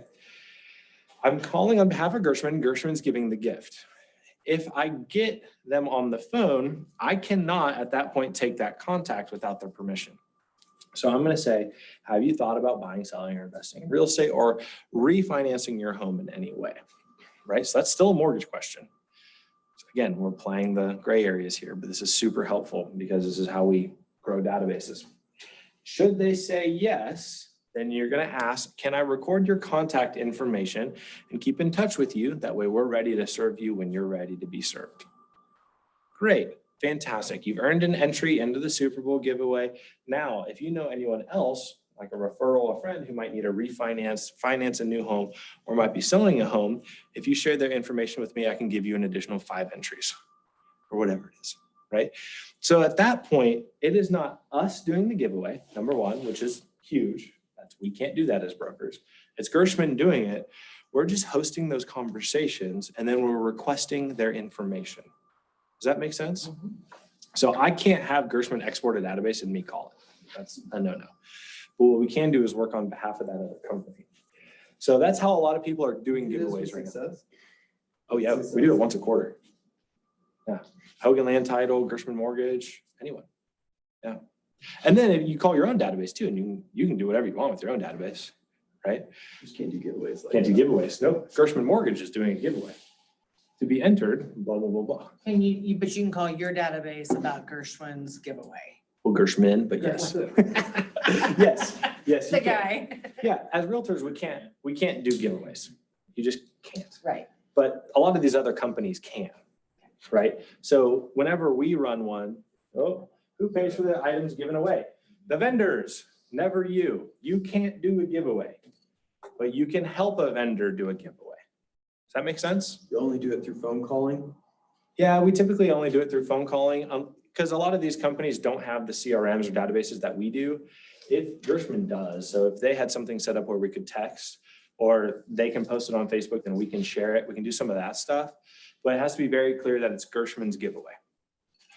You can put your logo on it if you want to. I don't think that matters. But as long as you're not doing the giveaway or paying for it in any way, you're good. What we really like to do, and again, talk to your brokers. We office right across from Jim Bolin. So he's in our office all the time. But talk to your brokers, talk to your attorneys. The other thing that we do is on all of our events, we partner with these people. So we will literally go to our vendor, who's one of our allied resources, and we're going to say, hey, Mr. Vendor, I need $3,000 to run a charity event. By the way, did you know that I sent you 10 buyers in the last 6 months that produced a total of X amount of, commission income for you? Because you should know what your vendor is going to make off the deal you give them, right? And then you track that. And then when you go to the vendor, you say, oh, look, you made $15,000 over the last 6 months. My business is going to continue to grow. This is going to be a way we do it. Would you mind paying for this event we're going to throw? Right? And I always like to do it around charities because, frankly, we don't need to make money off events. We can if we want. Vendor pays for that. Vendor gets to come, and then we invite the vendor's database and your database, right? Pretty straightforward, not anything crazy, but we just try to push all the cost onto the vendor. One of the other things we do is if we'll go to mortgage lenders, and this is an easy trick. Hey, Mr. Mortgage Lender, who do you have pre-approved that needs a house that isn't my client? Oh, I don't know if I can tell you. Just tell me what their needs are, right? So they'll say, oh, we need a 3-bedroom, 2-bath in Kickapoo School District or a 4-2 in Ozark. Great. I'm going to send out mailers to those people. Would you mind partnering with me and sponsoring the mailer? Absolutely. You're going to go lead generate for my own customer? Done, right? And then as those leads come in, I'm calling that lender first. Hey, who's the agent representing that customer that needed the 3-2? Great, connect me with them, right? And we're trying to get deals that way. So that's how we start to get creative off market. But the lender's paying for it all, right? Because they're getting commission out of it. And then they start to love you and they start to send you referrals because you hustle. Is that cool? Okay, these are little pro tips on the side that are not in your packet. I hope it's helpful for you. All right. You guys want to do the exercise on page 10? I like it. It only takes a minute. We're not going to take 5 minutes. Okay. You ready to rock? So we're going to figure out how many METs do we need in this database. So for us to be effective and hit our goals, how many people do we need? On average, we know that METs transact 2 out of every 12. So if I have 12 METs that I've consistently marketed to, had a two-way constitutive whatever conversation with, I should be able to pull both a transaction and a referral out of essentially every 12. I would argue in this market, it might be a little bit more than that, but let's use 12 to 2, okay? So I'm gonna write my closed sales goal in that first blank. If you guys wouldn't mind doing that based on units, you can ballpark it if you want. And then I'm gonna multiply by 6, which is that 12 to 2 ratio. So my goal by 6 gives me what? How many contacts do you need? Someone throw out a number. How many do you need? 102. 102. Okay. I would say, honestly, 12 to 2 is a little bit tight. You can still do it, but 12 to 2 is a little tight. I've been running at about 20 to 2 is what I've been seeing more like. But 100 contacts, 120 contacts. Great. Okay. Now, these are, again, people that fit into those 4 categories on average, right? Core advocate, network affiliate, whatever, right? So then I'm going to have you guys look at page 11. How many METs do you want? So this essentially just did the math for you. As you're growing in your business, you'll find that your growth and the corresponding income has to be supported through METs, right? I've never sold a house to someone I haven't met. So if you want to grow your business, you're going to have to grow the amount of METs you have. That's why all this creativity, all these fun ideas actually matter, because everyone is buying the same PPC lead. PPC is basically paid internet advertising for you through Google, Facebook, whatever it is, right? So if you're running PPC leads or just basic internet lead sources, that lead is probably in about 6 or 7 other databases. The crossover between the Litton Keats database and the Holt Holmes Group database when we merged was 23%. Think about that. Different lead sources too. We use different databases, different PPC providers, different SEOs. We had over 20% correlation in database, literal duplicates. That's interesting, is it not? Were they actual buyers? Yeah, some They we were had some. transacted and some they had transacted. Yeah, some of my past clients were in Dan's database. And then what was fun is you could go through the source and I would catch him in an open house and he'd have them on Facebook. Or vice versa, it'd be one of his past clients who he's actually sold before, and I would get him in a referral situation, right? So it was really unique when you actually mirrored our 2 databases. You're like, ooh, we didn't just combine databases and grow a big one. We actually just cut out 20% of both of our databases to merge, right? Kind of painful. But looking at page 11, you're gonna see that as your number of transactions grows, as you go down there, over on the left, the number of METs grows. This is super, super important because at some level, your SOI will not be able to grow as fast as you want your business to grow. Okay, so my first 3 years in real estate, I did doubles every year. So we were at like 156-ish transactions my 3rd year in real estate, which was great, but my SOI did not produce 156 transactions. So all of these other lead sources became uber important to feed that net database, right?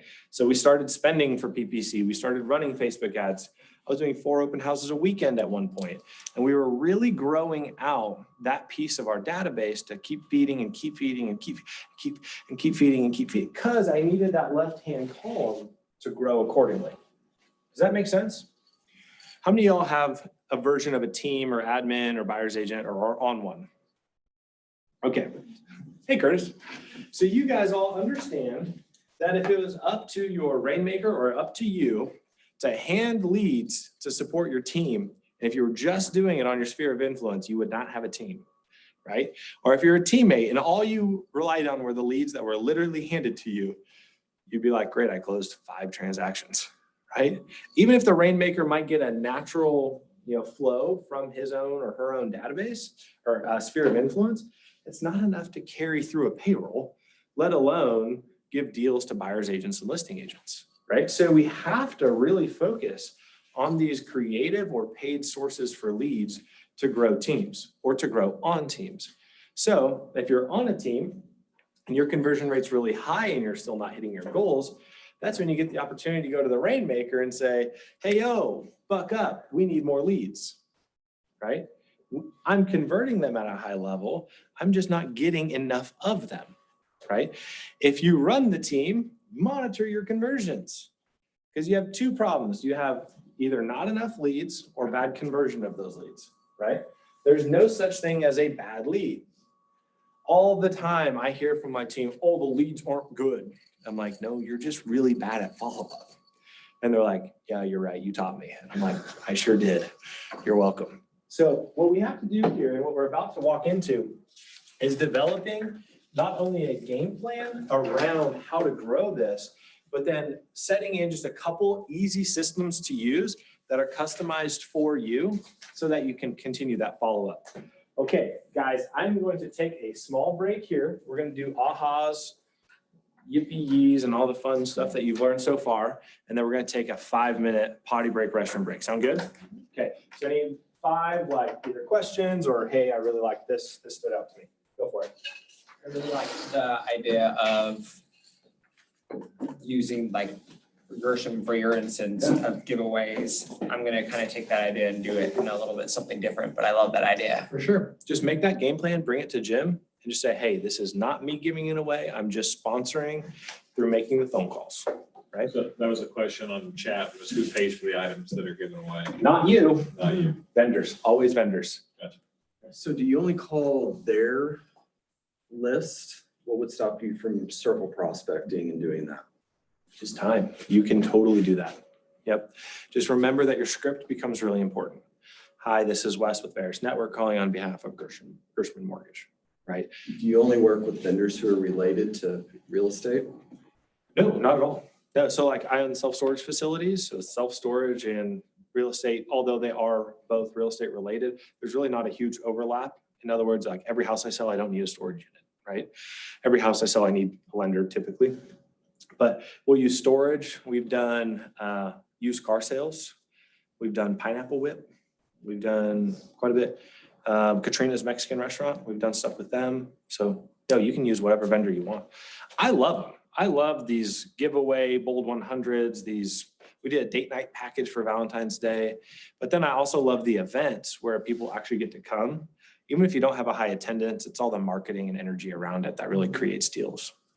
Yeah. What else? So we've got 3 there. I need 2 more. Questions are awesome. 6 months after home purchase investment property. Yeah. Isn't that nuts? And the best part is we all give closing gifts and they all suck. I don't care who you are, unless you're Tish Wooten. Right? Yours are good? I'm when I bought my first house with Rick Gardner back in the day, Rick gave me magnets, a home mat, and cleaning supplies. And I was like, this is so cool. Thank you. Right? I like to give people all the normal stuff, but then usually a copy of some sort of investing book, right? And it doesn't have to be anything. It could be the introductory guide to real estate investing. It can be 20 pages if you wanted it to be. I don't care. But just a little something to get their mind going. That's good. What else? One more. Custom tags in the CRM, you know, like whatever they like, or I work with teachers and quite a bit, that would be an easy tag. It's so easy. So one thing that I would do specifically in that is as you kind of figure out the events that you want to run through a year, even if they're really small events or really small giveaways, build your custom tags similar to those events. So for instance, our Barks and Brews, if I know someone likes to drink or they like dogs, they're getting a custom tag and it's B&B tag, like Barks and Brews. So that I know when it comes time, those are my people. So I'm not only going to call and invite one-on-one, but then I'm asking them to bring a friend. Hey, this is for charity, man. You better step up. Like, you're an alcoholic and you like dogs. You better come. You know what I mean? What's up? So I underline charming and good looking on page 6. Because it means if I can follow up with people every 16 days, I don't have to be charming or good looking. At all. At all. I had a limiting belief around other agents being more attractive, and now I don't have that. Yeah, you won't make it on Selling Sunset, and neither will I. No. But what we will do is make it on Selling Springfield, specifically Northside. We got Sell more units than they do. We will sell way more units than they do. Yeah. Yeah, the whole like picturesque real estate agent is such BS. Like some of the best agents in this area, really nationwide from my experience, they're just normal people. They're just really good at fundamentals. Like they're super good about the models, then adding unique and cool creativity on top. There's a girl named Jenny Wollick out of Tulsa, and she has this thing that Tulsa looks good on you. It's like this little like brand. It's been used in like multiple cities, but she kind of made it for Tulsa, and that's like her thing. So she sends out weekend updates on what's happening in Tulsa. She sends people stickers that say Tulsa looks good on you, throws a Tulsa looks good on you party. Like it's like the simplest stupid thing, but it's like it's huge in Tulsa. Like she had like 3,000 people at her fireworks event. Like that's insane, right? So think about that, 3,000 people, she charges them at the gate, she has vendors there selling hot dogs and stuff, gets a split on that, and all that goes to pay for the fireworks, which she hires out anyway. So she then sets up a stage, gets on it, introduces herself, there's live music, this is what I am, we've all come, thank you so much, I'm the real estate agent of choice in Tulsa, blah, blah, blah, right? So mass marketing, that's one to many at its finest, right? Okay, guys, we're gonna take a 5-minute break here. Let's be back on, well, 6 minutes, we'll be back on right at 12:30, and then we're cruising, okay? I only have a half hour left, right? Yeah. This is 11:01. Yeah, you have a half. I got your word. Page 11. I got your word, substantive. Substantive? Substantive. S-U-B-S-T-A-N. Substantive?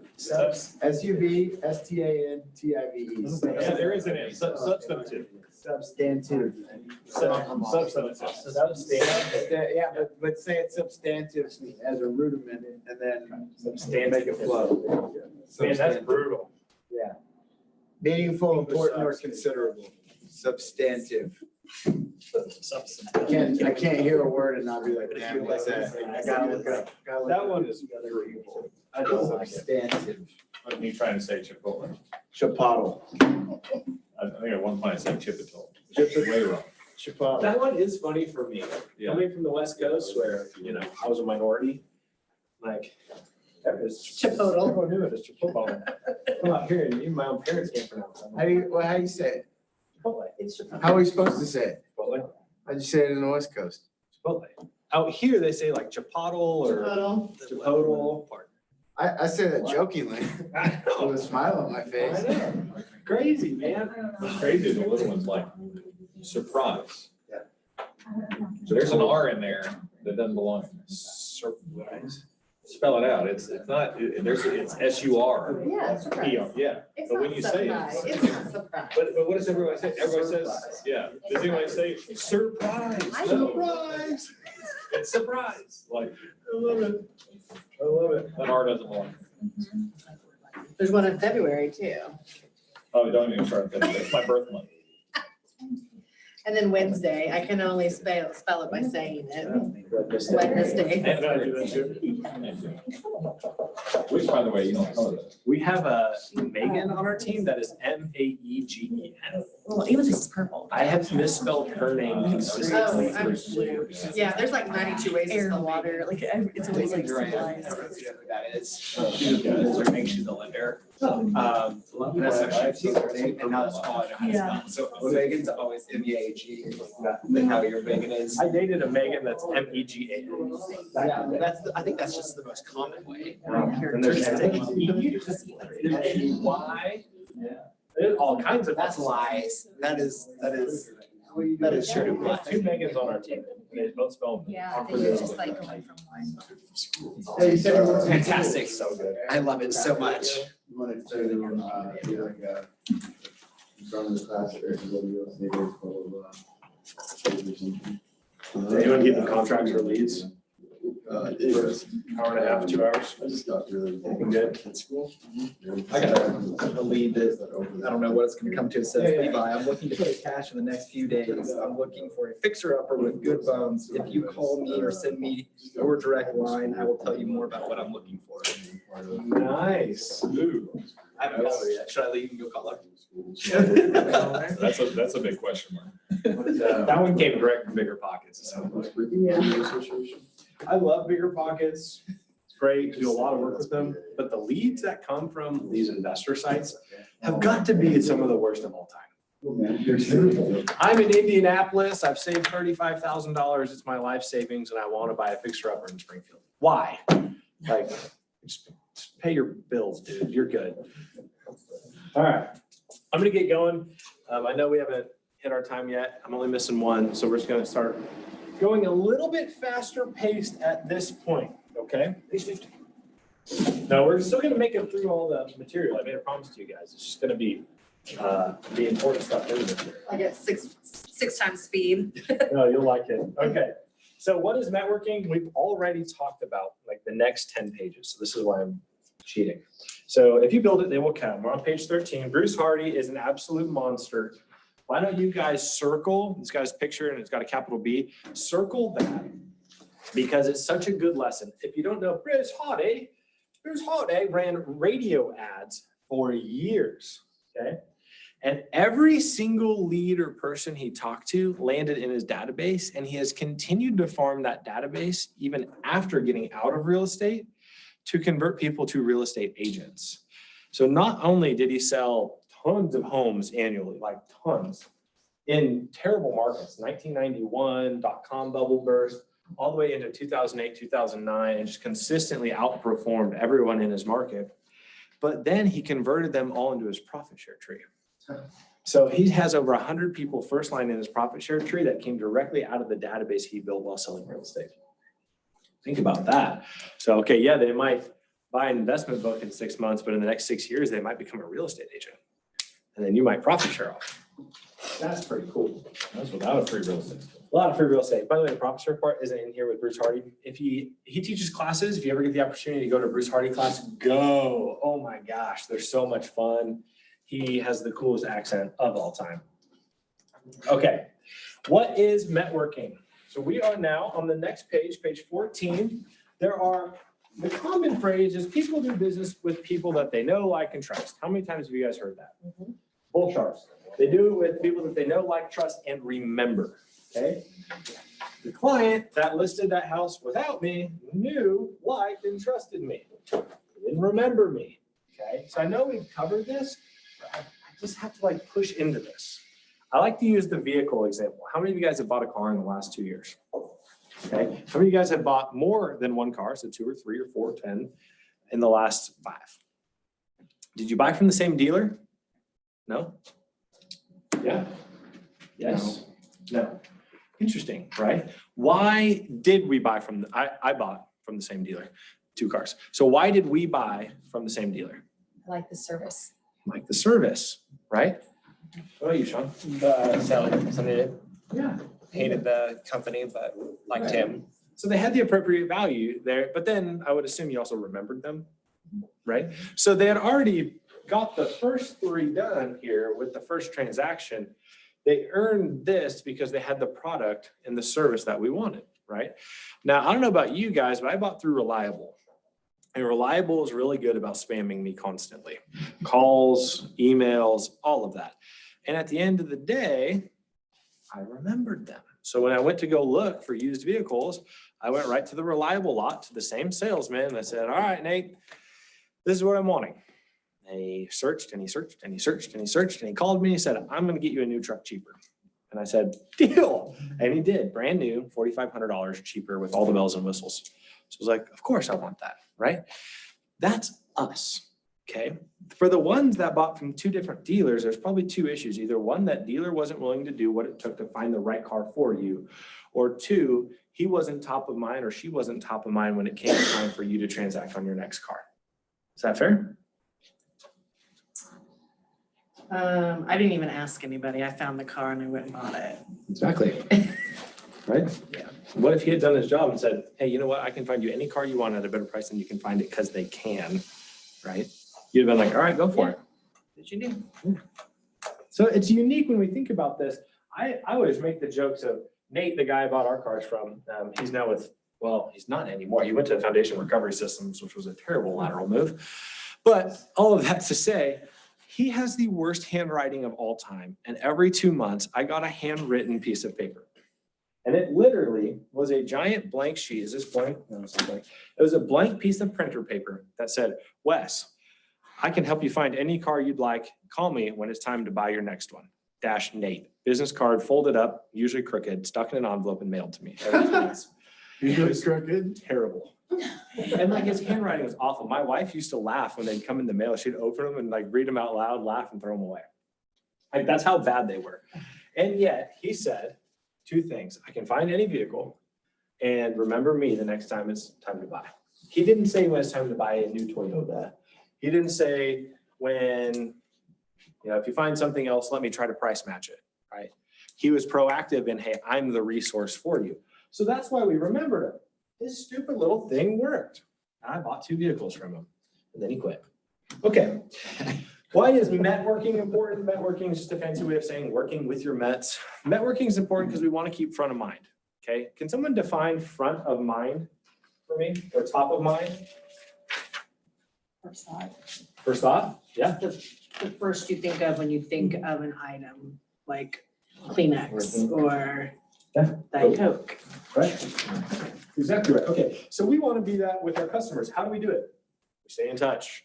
We've already beat this dead horse. So I'm kind of moving through. You kind of understand this. We also talked about the real estate roller coaster. This was one of the first things we started with. The reason that we do consistent lead generation is to get off of this roller coaster, right? Because if lead gen goes up and closings are low, all of a sudden closings come up, we get busy, we stop lead generating. Is that fair? How many of y'all have ridden the roller coaster? Oh, it's a fun one. It's a wild ride. Yeah, I hate it.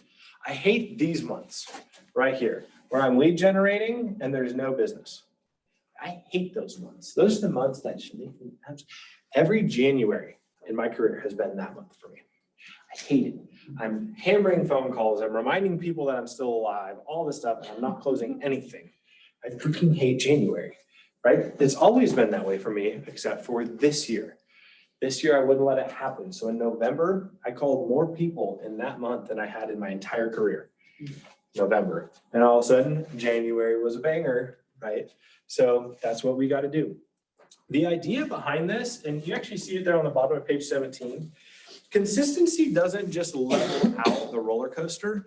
It kind of starts to hockey stick it because it starts to get you so many leads, you can't service them anymore, right? So when you can't service the leads, you're forced to grow a team, right? Or you're forced to refer the leads off. It doesn't really matter. But you're forced to do something to handle the business. Okay, now let me pause for a second. I just said grow a team.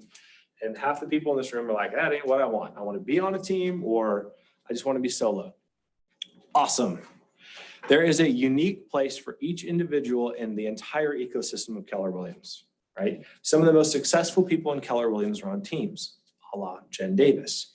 Jen Davis was selling 225 buy-side units a year working for Dan.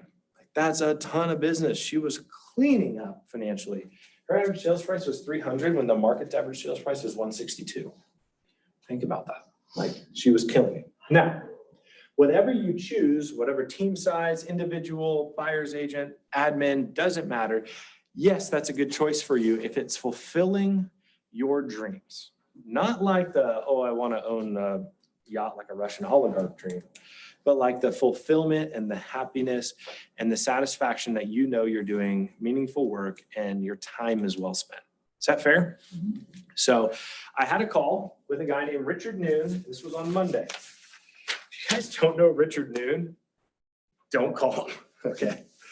This guy has got to be the busiest human on earth. 126 transactions last year solo, okay? No admin, no third-party TC, just him, okay? In Dallas, Fort Worth. Average price of $1.2 million. Oh my God. Holy cow. So he calls me and he's like, Wes, I just need coaching. I need help. How do I grow a team? And my question was, why would you want to grow a team? Like, you are so insanely profitable. And he's like, well, I'm just bored. How many deals? 126 at 3%? Yep. Well, I mean, 2.7 is probably what he averaged. Almost all of them SOI. So he used to be a semi-professional golfer, played on the web.com tour, which is one step below the PGA. And then he also races sprint cars.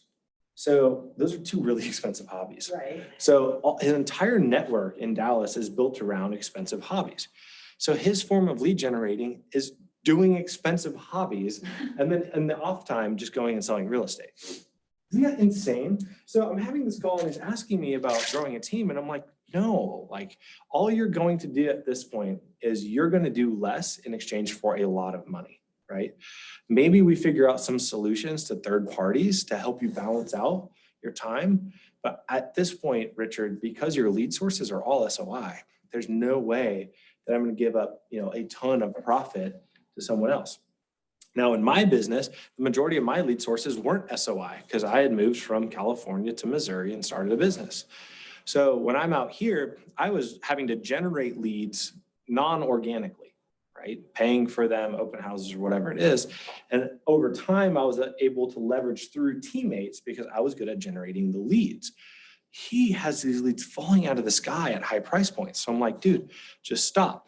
For Richard, being an individual agent or being like him and an administrator, it's probably the best world that he'll ever live in financially, right?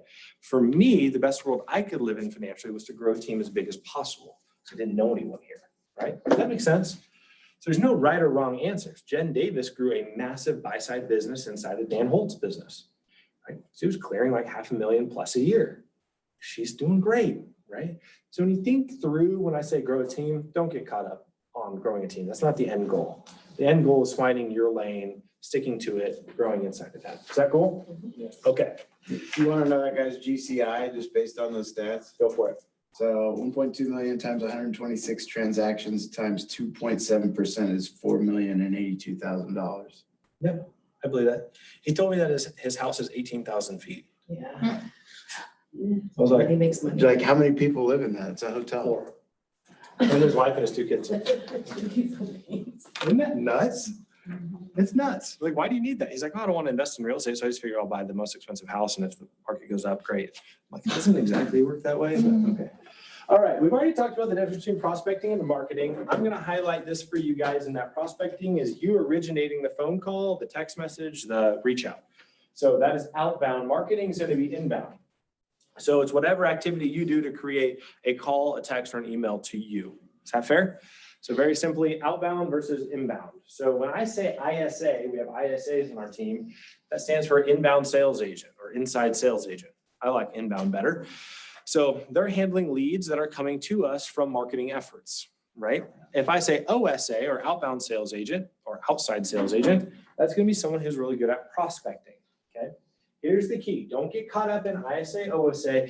Our ISA and OSAs make more money than the average real estate agent here at Keller Williams does, okay? So when you think about this, those roles are just real estate agents that are really good about having conversations with people and getting them to the table to sign. A lot of times those people aren't great at the table, right? They fall below that 66%.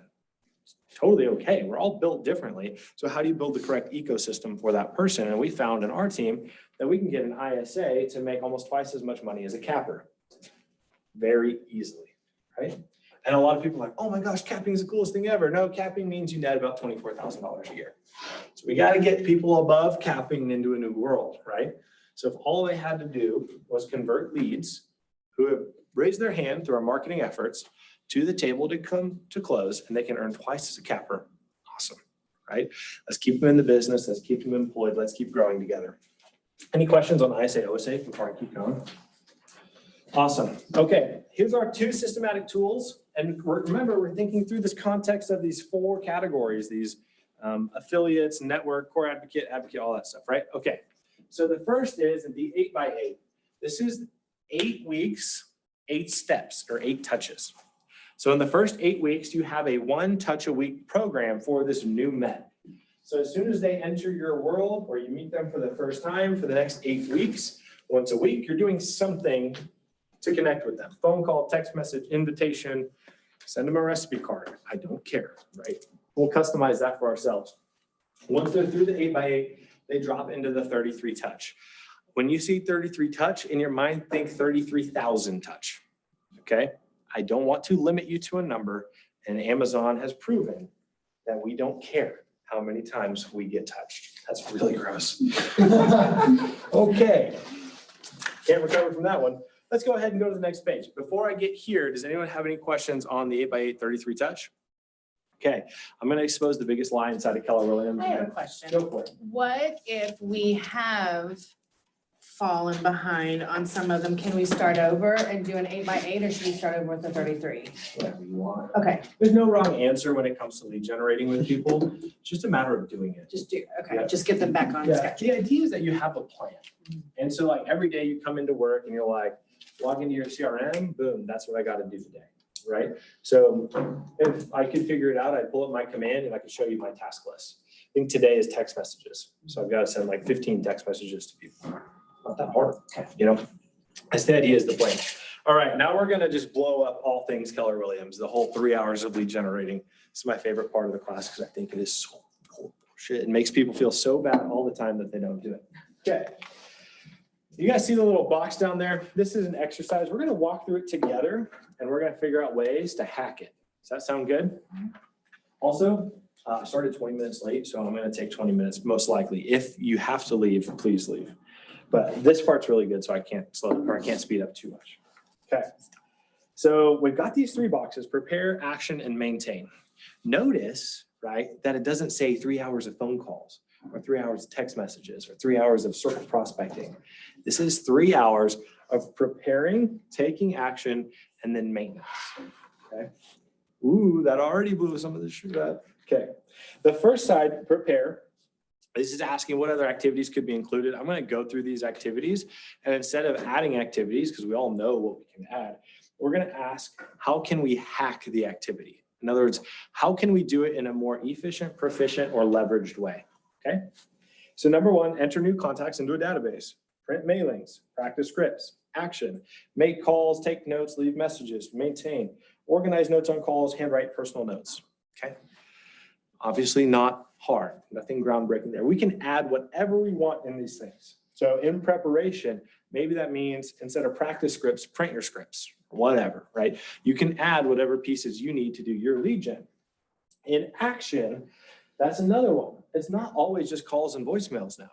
Now it's text messages, and I don't know if we can slide dial still, but slide dial and all this stuff, right? It's an entirely different approach to database and relationship management. So what we're going to do here real quick is we're going to walk through these 7 items. That's not 7, that's 8. We're going to walk through these 8 items, and we're going to ask ourselves, how could we hack it, either through efficiency or leverage? Sound good? Okay. How could we hack the process of entering new contacts into the database? I'm having trouble with this. Using the app whenever you're like, okay, so like I like to door knock. And instead of writing everything down, forgetting like, or having trouble interpreting that and then taking it back, taking the time to go up here and then enter it in the computer, use the stinking app. Excuse me, do you care if I write this down on my phone real quick? I'm still listening to you. I just want to make sure that I get everything right. Perfect. Okay. You can even voice record it. Then you got to go back and listen to it again though. Or you can send it to a VA. Well, I don't have that luxury yet. Yes, right? What is it, 11 cents an hour or something Yeah, I for the don't really know. bad ones? I'll get one. Exactly. All right, so that's a great one. So entering new contacts. So the idea is we can utilize an app the first time we're having a conversation with someone, or number two, we can utilize a VA or an admin, or what I used to do is go to other teams and be like, hey, can I pay your, whatever, lowest paid, highest paid employee, whatever, hourly to just do some tasks for me? Because a lot of times people have downtime. What were you gonna say? Create a Google form. Create a Google form. That's great. Then you only need one link. You're like, hey, you set the expectation. Hey, after our consult or after our conversation, I'm gonna send you a link. It's just so that I can get your preferred contact method and all the information I need to serve you. Perfect. Very easy. And that auto-populates a Google page, or it can also auto-populate a database if you can get the Zap created, right? So Zapier would be another source to take it from one bank to your database. It's So to make it perfect free, resource. you can build it into a Google Sheet that's formatted in a way that you can upload via CSV directly into Command. There you go. Yep, you can do that too. Or you can just have a VA do all that for you. Hey, right? All right, print mailings. How about that one? How could we hack that? Write out one handwritten letter and then have a really good printer. And then you do all the handwritten addressing and handwritten Dear John. Mhm. And then the rest is a good laser printer. As long as the ink looks very similar, people won't care. It's totally true. That's the entire yellow letters idea, right? The whole online company basically does that. Yeah. What else? Did I just give it away? Yellow letters? That might be one. I use Ballpoint for this. Ballpoint marketing. I can give you guys an affiliate code that gets you a discount. But Ballpoint is handwritten contents and handwritten envelopes. You just send them the list of who you want to mail. You send them whatever the script is, usually keep it short and sweet. Send them whatever you need for compliance, and then they'll just produce those letters for you. They're usually roughly $1.30 for like a handwritten letter inside a handwritten envelope with like pastels and cool logos. Or you can do postcards that way too, and those are really cheap. And if you'll shoot me an email after this, I can get you guys an affiliate code so that you'll get a little discount on them. AM cards is what I use. I can get anybody an affiliate code on that.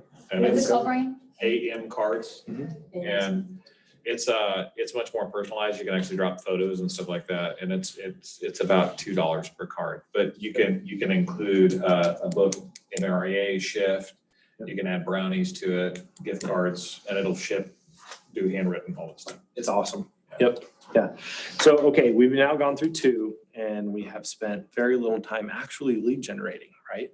So we're most of the way through our first hour here. Practice scripts. How could we hack or create efficiency around scripts? You said print them, so I think as long, you're gonna be practicing, you're gonna get better over time as long as you're using them. Yeah, absolutely. You actually use them, have them. Like, that's really good. What do you think? Record yourself and just play it while you're in your car. Yeah, there you go. That's an old bold idea. Old bold. I still have those thumb drives. Yeah. I still listen to them. I actually like them. I do too. I feel great about myself after I listen to that stuff. It works. Better than talking to myself. All right. Let's get into action now. Can we lever making calls? Yeah. How can we do that? A dialer. A dialer. That's fantastic. Best investment I've ever made is in a dialer. Mojo, Vulcan 7, whatever it is. Awesome. How else? How about have a pre-made call list? Like actually know who you're going to call, not just like open your database and say, all right, now I got to make calls, right? Create a call list. Maybe that's in your prepare there. DTD2. DTD2. That's a great tool. The daily do the 2, right? Do the daily 2. Database. Do the daily 2. Stop it. But that's just a preset. I'm calling A's and S's and B's and T's or whatever, last names. Those are just who I'm touching, and you just have a preset script for it.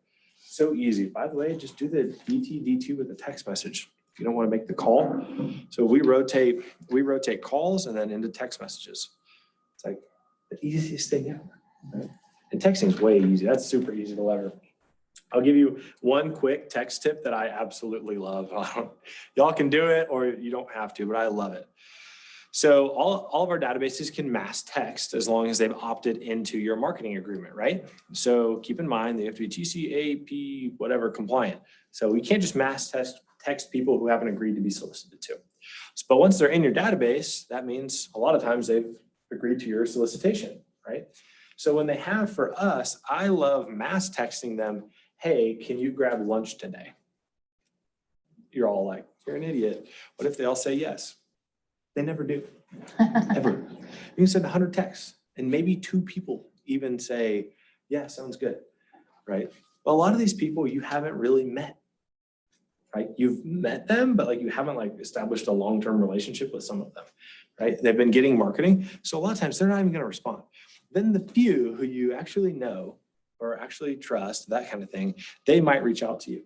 Whether or not you have lunch available that day does not matter, because the script behind it is if they say, yeah, sounds good, where and when? You say, actually, I just booked it, or I just had something come up, right? Or actually, I'm already scheduled. Can we do it next Thursday? Right, where you actually have a time block. Then go have lunch with them. Or I like coffees, right? So I'll use that same script and I'll say, hey, I have an extra coffee. Do you want it? Dumbest, easiest, stupid script. And if they say yes, I say, great, I'll run it by in X minutes. So then I just go get a coffee and drive it to their office. Like, it's the easiest thing ever. You have an authentic conversation, drop it off, thanks for thinking of me, all that kind of stuff. So simple. And you don't have to send it to 100 people at a time. Maybe you only send it to 5 people at a time, right? Especially if you know they're going to respond. You don't want to make 5 coffee runs, but you might do that. So like if I go in my Barks and Brews tab, right, my B&B tag, I could send it all to them and I might get 2 responses. Might, you know, but I've connected with them one-on-one. Another one is invitations. You know, use the mass text option to get data right in front of people really quick. Another pro tip is, did you know that Facebook Messenger has a 200% response rate above text messaging? Isn't that insane? Like my wife's grandma, who is not in good health, lives on Facebook. But if you text her, you are not getting a response. But she will comment, she will like, she will respond to messages instantly all day long, right? Then you go to my parents, and my parents are the opposite. They're like, Facebook, Mark Zuckerberg's the devil. And I'm like, yeah, kind of. And then you Facebook message them and they'll never respond, but you text them and they'll respond. Then you go to like millennial and under. It's like any message we get, we have to respond to it. It's like crack, you know? So when you think about your demographic, depending on your tags, you might be able to separate how you communicate with them. So if I know I'm doing a DTD2 in COVID, it was the best thing ever. Every Facebook message I sent got responded to because everyone was working from home. So everyone's just sitting at home on a computer. So boop, Facebook message, oh cool, respond. It's just painless.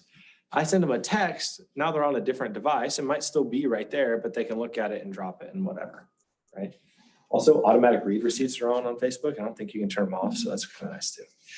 All right, let's work through here. Leave messages. We talked about slide dial. Organize notes on your calls. How does Mark Stewart do this one, Justin? Do you know this? Organize notes on calls. He's got his VA in his ear the entire time. Yep. And he doesn't have control of his computer at all. She's got everything. And so she's dialing for him, making the notes, listening to the conversation, and all he has to do is this.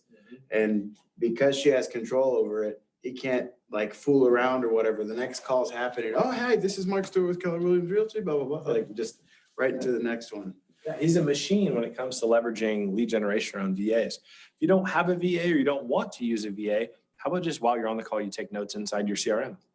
Or Mojo is a great example. Mojo links to a lot of CRMs, so does Vulcan. So if you're making the call in Mojo, you can type your note in Mojo, but Mojo is auto going to update your contact record inside of your CRMs. So the dialer function is fantastic there. All right, last one, handwrite personal notes. We talked about that, ballpoint.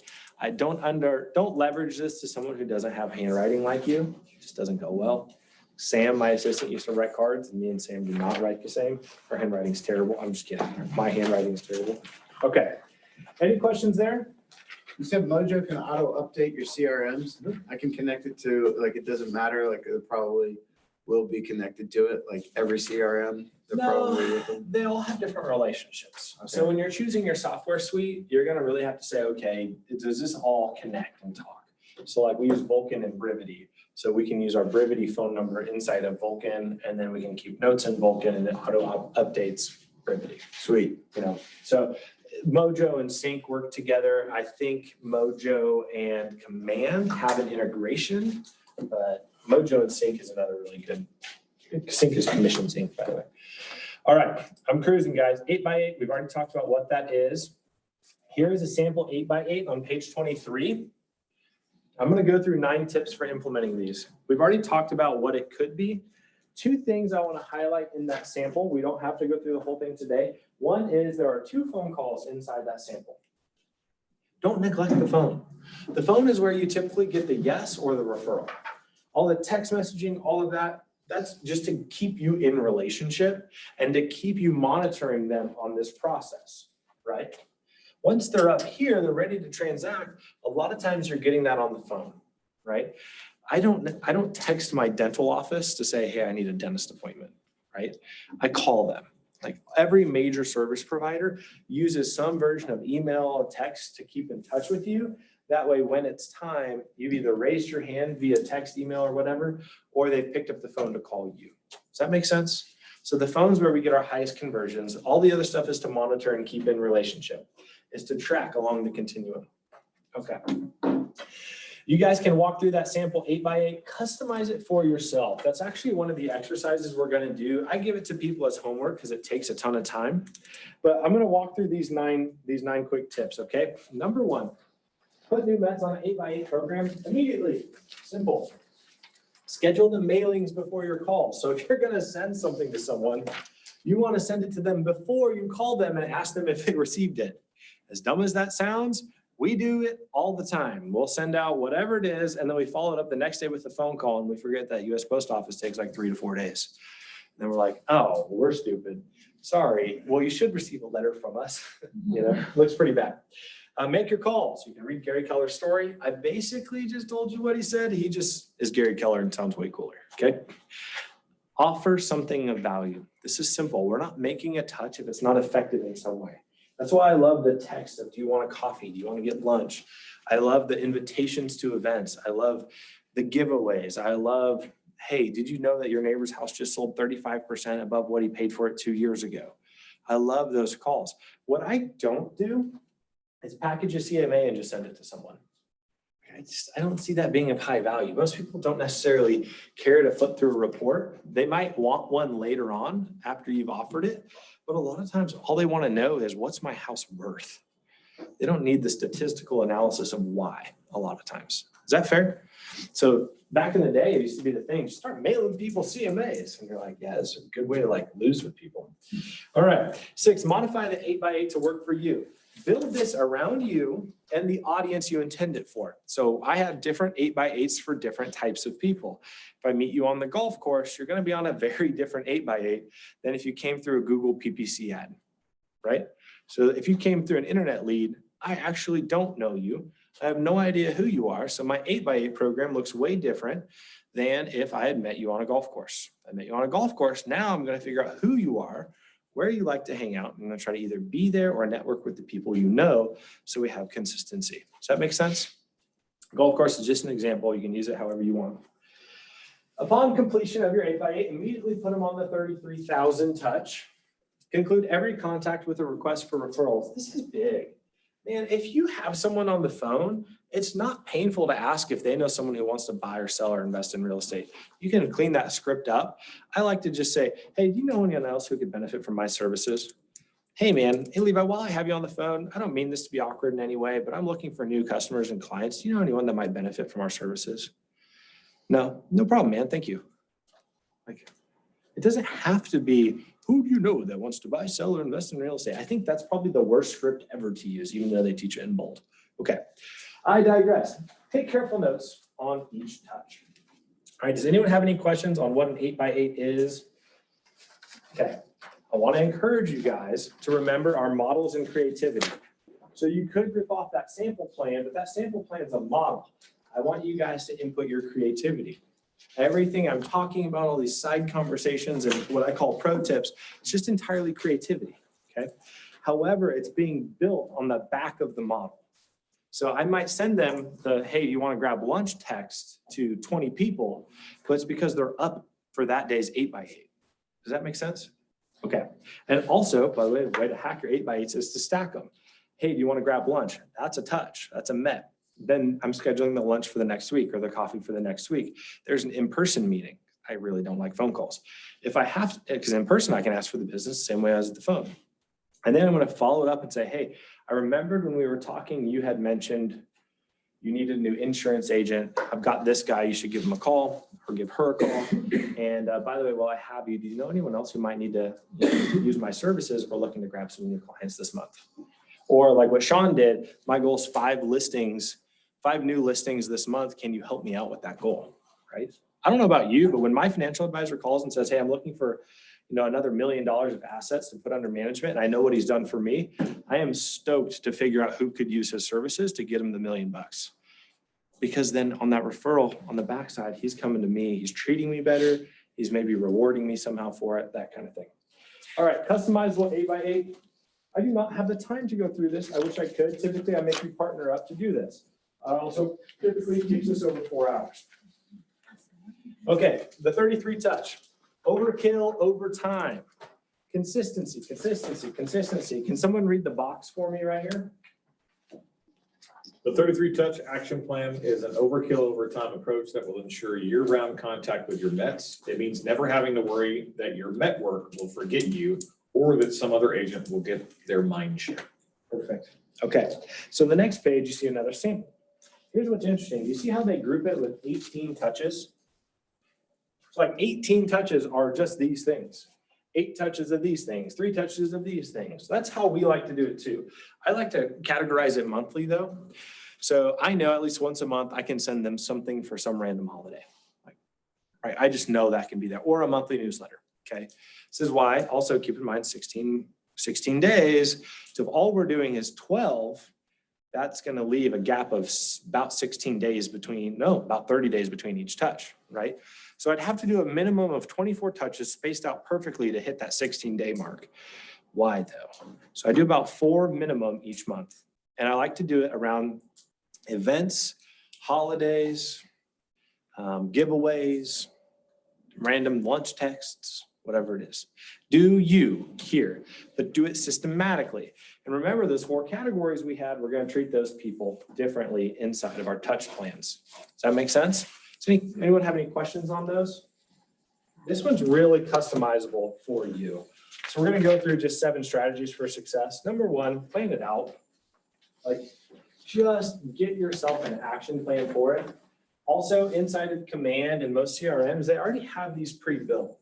So you can just go in and download a 36 or 33,000 touch plan and just go ahead and customize it for you. You don't have to start from scratch if you don't want to. You can start from the model and add creativity, or you can go full this blank and go from there. Minimum best strategy of 3 calls a year, 3 handwritten notes after those phone calls. Now, I don't do that. I will handwrite the notes or use ballpoint marketing to handwrite the notes, but I'm not going to just follow up a phone call with a note. What I might follow it up with is if they engage in the giveaway, the charity event, or something like that. Does that make sense? Cool. All right, strategy number 2, always give. We talked about always coming from contribution and giving value. This one's super unique. It's give, follow up, receive, give, right? So sometimes we have to give and give and give and give and give to get. That makes sense? I don't love that we have to think of it that way when we're trying to extract business from our friends and family, our METs. At the same time, the more we give, a lot of times the more we get. There's a little book called The Go Giver. It's tiny, it's a parable, it's super good. Get personal, very straightforward. Be you in this. Have the Midas touch. What makes you different from your competitors? There's always something, even if it just means that they get your cell phone number, right? Be consistent. This is huge. We've talked about this a lot. I love this right here. KISS, keep it simple, salesperson. It meant to say stupid because as real estate agents, we get in our own way. We think that we have to be so creative and so cool and so flashy and so selling sunset The reality is keep it really simple, really straightforward, and keep it you. All right, Bruce Hardy, the car salesman. We kind of talked about that a little bit. Know your costs. If you're going to use, absolutely killing me. Hey, if you're going to use, it started late. Sorry. If you're going to use some sort of ballpoint mailer or just VAs or that kind of thing, please track your costs on it. That way you know your returns. Does that make sense? So if you're going to spend $200 in a VA, make sure that you're getting the value from that VA. All right. Here's the exercise. How much does it cost?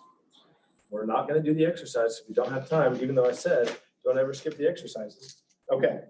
I want you guys to look over here at page, okay, modify the 33 touch. We got that. Okay. Here we go. Networking to your circles. This is really important. Do you see how we've got the different lead gen strategies for each of these groups? I've got an 8x8 to hit, man, you too. Sorry. We've got an 8x8 for networks. We got 8x8 for allied resources, advocates, core advocates. And then we've got the 33,000 touch plans for each of them as well, right? Your database is really easy to organize this way. You just got to pick those plans. Then when that lead or that person gets inputted into the database, you just put them on that plan. You attach that smart plan or that drip campaign directly to them, right? Then every day you come in, you open your laptop, there's your call list, there's your task list. Does that make sense?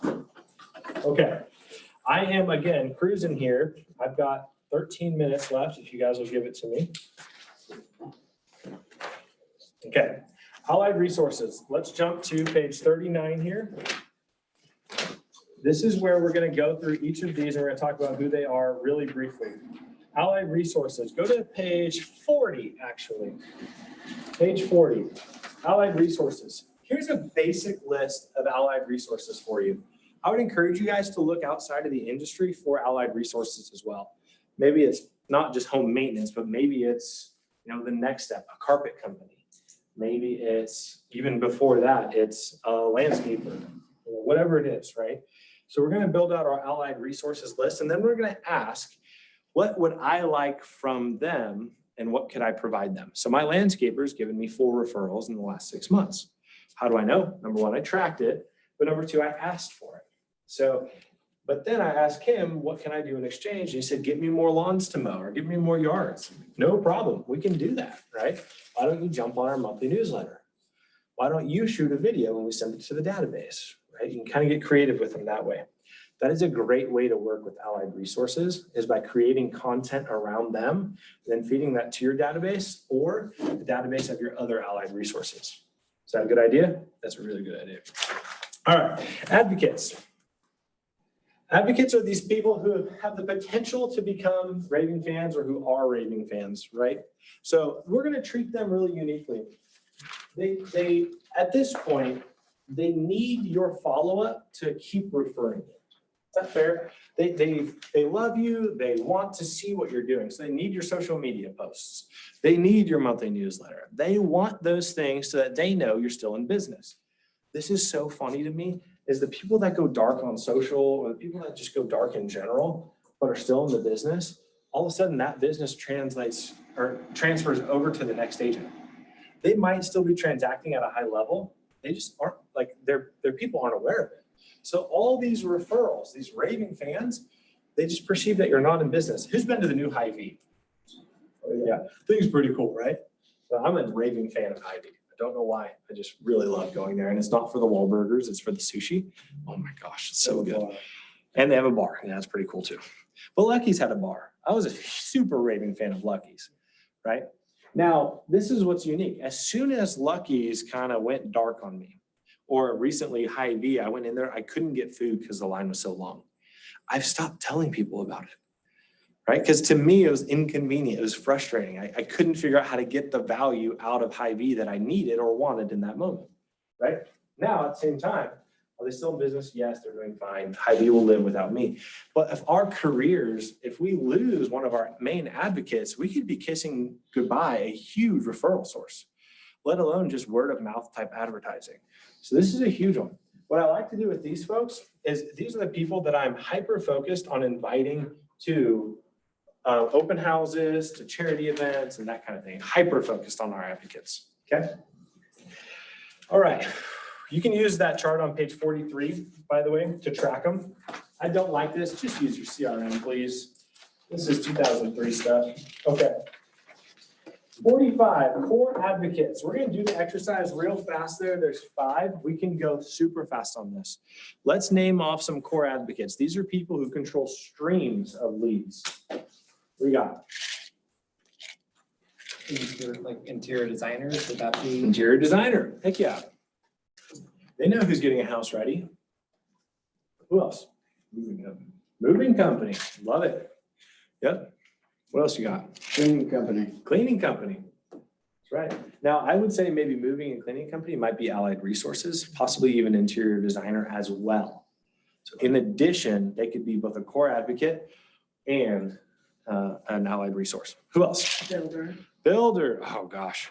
I both love and hate builder business. Like some days it's the best thing ever. Other days I'm like, that builder can die. Not literally, but like his business could go away. He could still live. All right, what else you got? I mean, you said mortgage broker earlier. Yeah, for sure. Okay. All right. There's 5 right there. I'm gonna give you 2 unique ones. Divorce attorney. All day, every day, they split up people's lives. Like most people own a home. Most married people own a home. All right. Who else? Relocation directors, nursing homes. The financial guy at a nursing home or girl at a nursing home probably controls more home sales than we realize. And a lot of times, by the time people are getting into these higher priced nursing homes, they own a very high priced home. So we had a great relationship with the Baptist home years ago until they traded their finance director. But we probably sold 11 homes for the Baptist home, right? How do you get in on that? Walk in the front door, Just walked in and you're like, literally walked in the front door. you did that. Yeah, because they don't have any realtor connections other than like whoever they used. So if you walked in, you said, look, what do I have to do to bring value to you and your residents in exchange for you referring my business whenever it comes time for them to sell? And if they just said, oh, I don't know, and you say, what if I brought in a swing band once a year? You guys are laughing and we did this. What if we bring in a swing band? Like, oh my gosh, the residents loved it. They were all out there dancing. Half of them had catheters, but they were going for it. You know what I mean? Like the other side is, so we had talked about the private chef lady. That's one thing that she does is she goes to like girls' homes or battered women's shelters, and for their staff, she'll do like a special catering event just for their staff, right? A lot of times there's too many residents for her to handle all the food for everyone, but she'll feed just the staff and get in. Or Andy had mentioned teachers, his wife's a teacher, so he's really engaged in Springfield School District. So there's a lot of really unique things you can do like that. And it's funny, like the swing band's funny, but dude, it crushed. Crushed. So, all right. We are going to wrap up with referrals here. Referrals through our network. This is page 49, okay? 49 through the remainder of this packet is so rudimentary that you guys would kill me if I actually walked through each page. So this sums it up the best we possibly can. For referrals from our MET database, we have 3 steps we have to keep in mind. The first is we have to educate people. Now, what are we educating them about? Number 1, we're still in business and that we are realtors. As silly as that sounds, people hit these online portals, they get into your database and they think you're like Zillow. They don't think you're like a local realtor, right? So we have to educate them once we've had these 2-way conversations that we are realtors and that we want referrals. Again, it seems so silly for us because we have this mental block that asking for referrals is awkward. But the reality is most people don't give them to us because they don't know either that we want them or how to give them to us.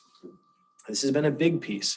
So if I sent a message to my entire database and said, and this, let's say they're my raving fans, my top 100, and they said, I sent a message that, hey, I need a referral. Could you send it to me right now? A lot of the times I would get back, how do you want me to send it to you? Or I'd get just like a name. You should call my sister-in-law. I'm like, who's your sister-in-law, right? If I said, I need a referral, can you send me their name, phone number, and an email address if you have it? Then they understand how to communicate with me, right? So often we say, oh, we love referrals, send me one. And people are like, yeah, call my brother. And you're like, this is awkward because now I have to either hunt your brother down without you knowing and cold call him, or I've got to now ask you again for the brother's information. So we have a link on all of our emails that says to give us a referral, click here. It takes them to a Google form and asks for the referral information, right? Super simple stuff, but just educate them. Number 2, we actually have to ask. And then number 3, reward. Be careful about rewarding for referrals because we do have some rules around it. But at the end of the day, here's what we can do. We can put them in our VIP groups. So they're in a special category. If you send me a referral, maybe you earn your way into my VIP group, or Brian's, you get a cigar and an invite to the whiskey club, right? It's awesome. Or if you send me a referral and I know that you're into golf or Springfield Little Theater or whatever it is, maybe then not as just a direct result, maybe I get you around at Highland Springs, or maybe I send you tickets to a new play or whatever it is, right? So $50 can go a long way, friends. So we're gonna educate, ask, reward. What we're not going to do is incentivize. So I'm not gonna say, send your business to me and I'll give you $200. Like that's illegal, right? People do it, but it's illegal. I'm not saying turn them in, but turn them in. Okay, cool. All right, so we've now gone through almost the remainder of the packet. Final thoughts, guys? This stuff works. This stuff works. Okay. Before we get to the eval, let's just wrap it up with just a couple ahas, maybe 2 or 3, and then we'll go over the eval real quick, and then I'll hang out for questions or comments. Sound good? What'd you all like out of this? Just 2 or 3 here. Mine is to either determine whether I have 360 METS already in my system or how to get to 360 METS and put them on like a really good campaign. Right, you actually have a target. Right. So good. You have something that you can say, every day I am building my business toward this. That's awesome. Love that. What else? I'm gonna look into this, like the ballpoint marketing, because I love handwriting notes. Yeah. And I'm finding that like, if I just generate a bunch of leads, all I'm doing is handwriting notes. Yeah. Because it takes a lot of time. A ton of time. And if it's only like $1 for a note, then I think I can send that out and then generate leads and you know, use my time more appropriately. Yeah. So the owner of that company and I are good friends. So let me know, and so send me an email, westlitten@kw.com. Let me know, and then I'll reach out to him and to get a special affiliate code, just a discount code basically for you. All right. Yep. Thank you. Or for anyone really at this point. All right, one more. What else do y'all get? Referrals. Referrals. It's like the easiest source of business ever, and we just like don't ask for them. I'm guilty of that too. All right. Anyone else before we jump into the eval? All right. So if you guys don't mind, I am on this track to become KWU certified. If you think today was good at all, I'm going to ask you guys to complete the evaluation, kwueval.com. Your first question is going to be something called your region. We are Heartland-Greater. So Heartland-Greater. It's going to ask you the type of training or where you're at. You're going to choose market center. Our market center number is 369. Damn, she's behind. Come on, give it to me one more time. That's right. Nice. That's right. So 369 is our market center number. And then when it asks who the instructor was, you'll scroll to the bottom and it'll say not in list, because I am not KWU certified yet. I'm approved, not certified. So you'll click not in list, and then you'll just type in my name, Wes Litton. So W-E-S, last name is L-I-T-T-O-N. You can be honest in your feedback. The quickest way to get through it is just to pick your number and scroll down. You don't have to answer all of the word questions if you don't want to. Once I get to 75, I can apply to teach courses at a regional and national level. But before I do so, I have to sit before the board of directors for Keller Williams and present to them. Yeah. So, what's that? Where are you at now? I was at 150 when COVID hit, and then they shut down all new applicants. You said you So- need 75? I need 75, so those 150 don't count. Oh, okay. So I'm recreating. I should be getting really close to 75. What's the name of this course? This is called Lead Generation 3612-3. It should be under 3612-3. 3612-3. Oh, it's the first one. Yay. There you go. Thank you guys so much for doing this. It helps out immensely. Heartland-Greater. Heartland dash greater. It's actually greater Heartland, they just mixed it up for some reason. You say not on the list of instructors? Correct, yep, you'll go all the way to the bottom, select not in list, and then you can type my name in, Wes Litton, just below that. I didn't get to my lead continued. Thank you so much. Sorry. Good, thanks for coming. Yeah.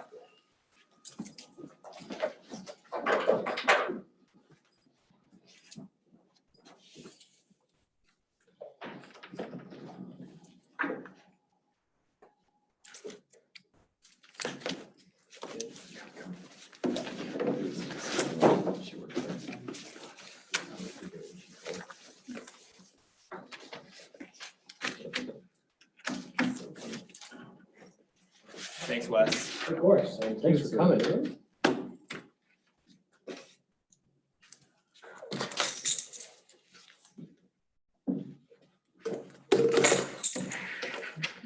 Feel free to reach out, text, call, email, if you need anything, resources or whatever. Thank you guys for doing the evals, that really helps. Yeah, of course. I just texted you my contact info. I'd like to sit down and talk with you sometime if you have any time. So. Absolutely. That was great, by the way. Yeah. Good. You say, how many times have you taught this? 20? Yeah, it's obviously not new. Like, you Hi, just how are flow right you? through it. Good, what's going Definitely. on? The thing that's new I'm sorry, say it again? is that our lead sources change. Yeah. So then how we. Oh, we were in the lead generation with Wes Litton. That's the biggest Yeah. thing is It was like, the how to work with METS. all of a Yeah, sudden it you was a get good this top class. city referral lead. It's like, what do you do with the outside referral? Thank you. I'm so antiquated, man. I don't even wanna, I hate posting stuff on On Facebook. Carol. Thank you, Wes. I need to let somebody else. Thank you for coming. Awesome. Thank you. There is some fence around it. It's the white like farmhouse.